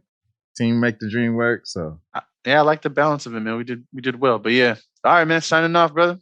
Napu Beats for sure. Yeah, this is it, man. Producer thoughts. We do this shit when we want. Hopefully every month. Yeah, hopefully every month we'll do it. Shoot, we can do it. We can. We've proved that we can do it. Nipples.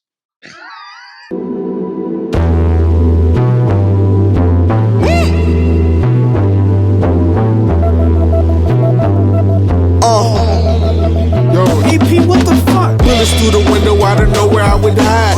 Niggas been the corners with the extras, they would slide. I was busy playing NBA Live, I kill my vibe. Raised in the concrete, juggle lines, eat you alive. Realized at an early age, things would have to change. Now I'm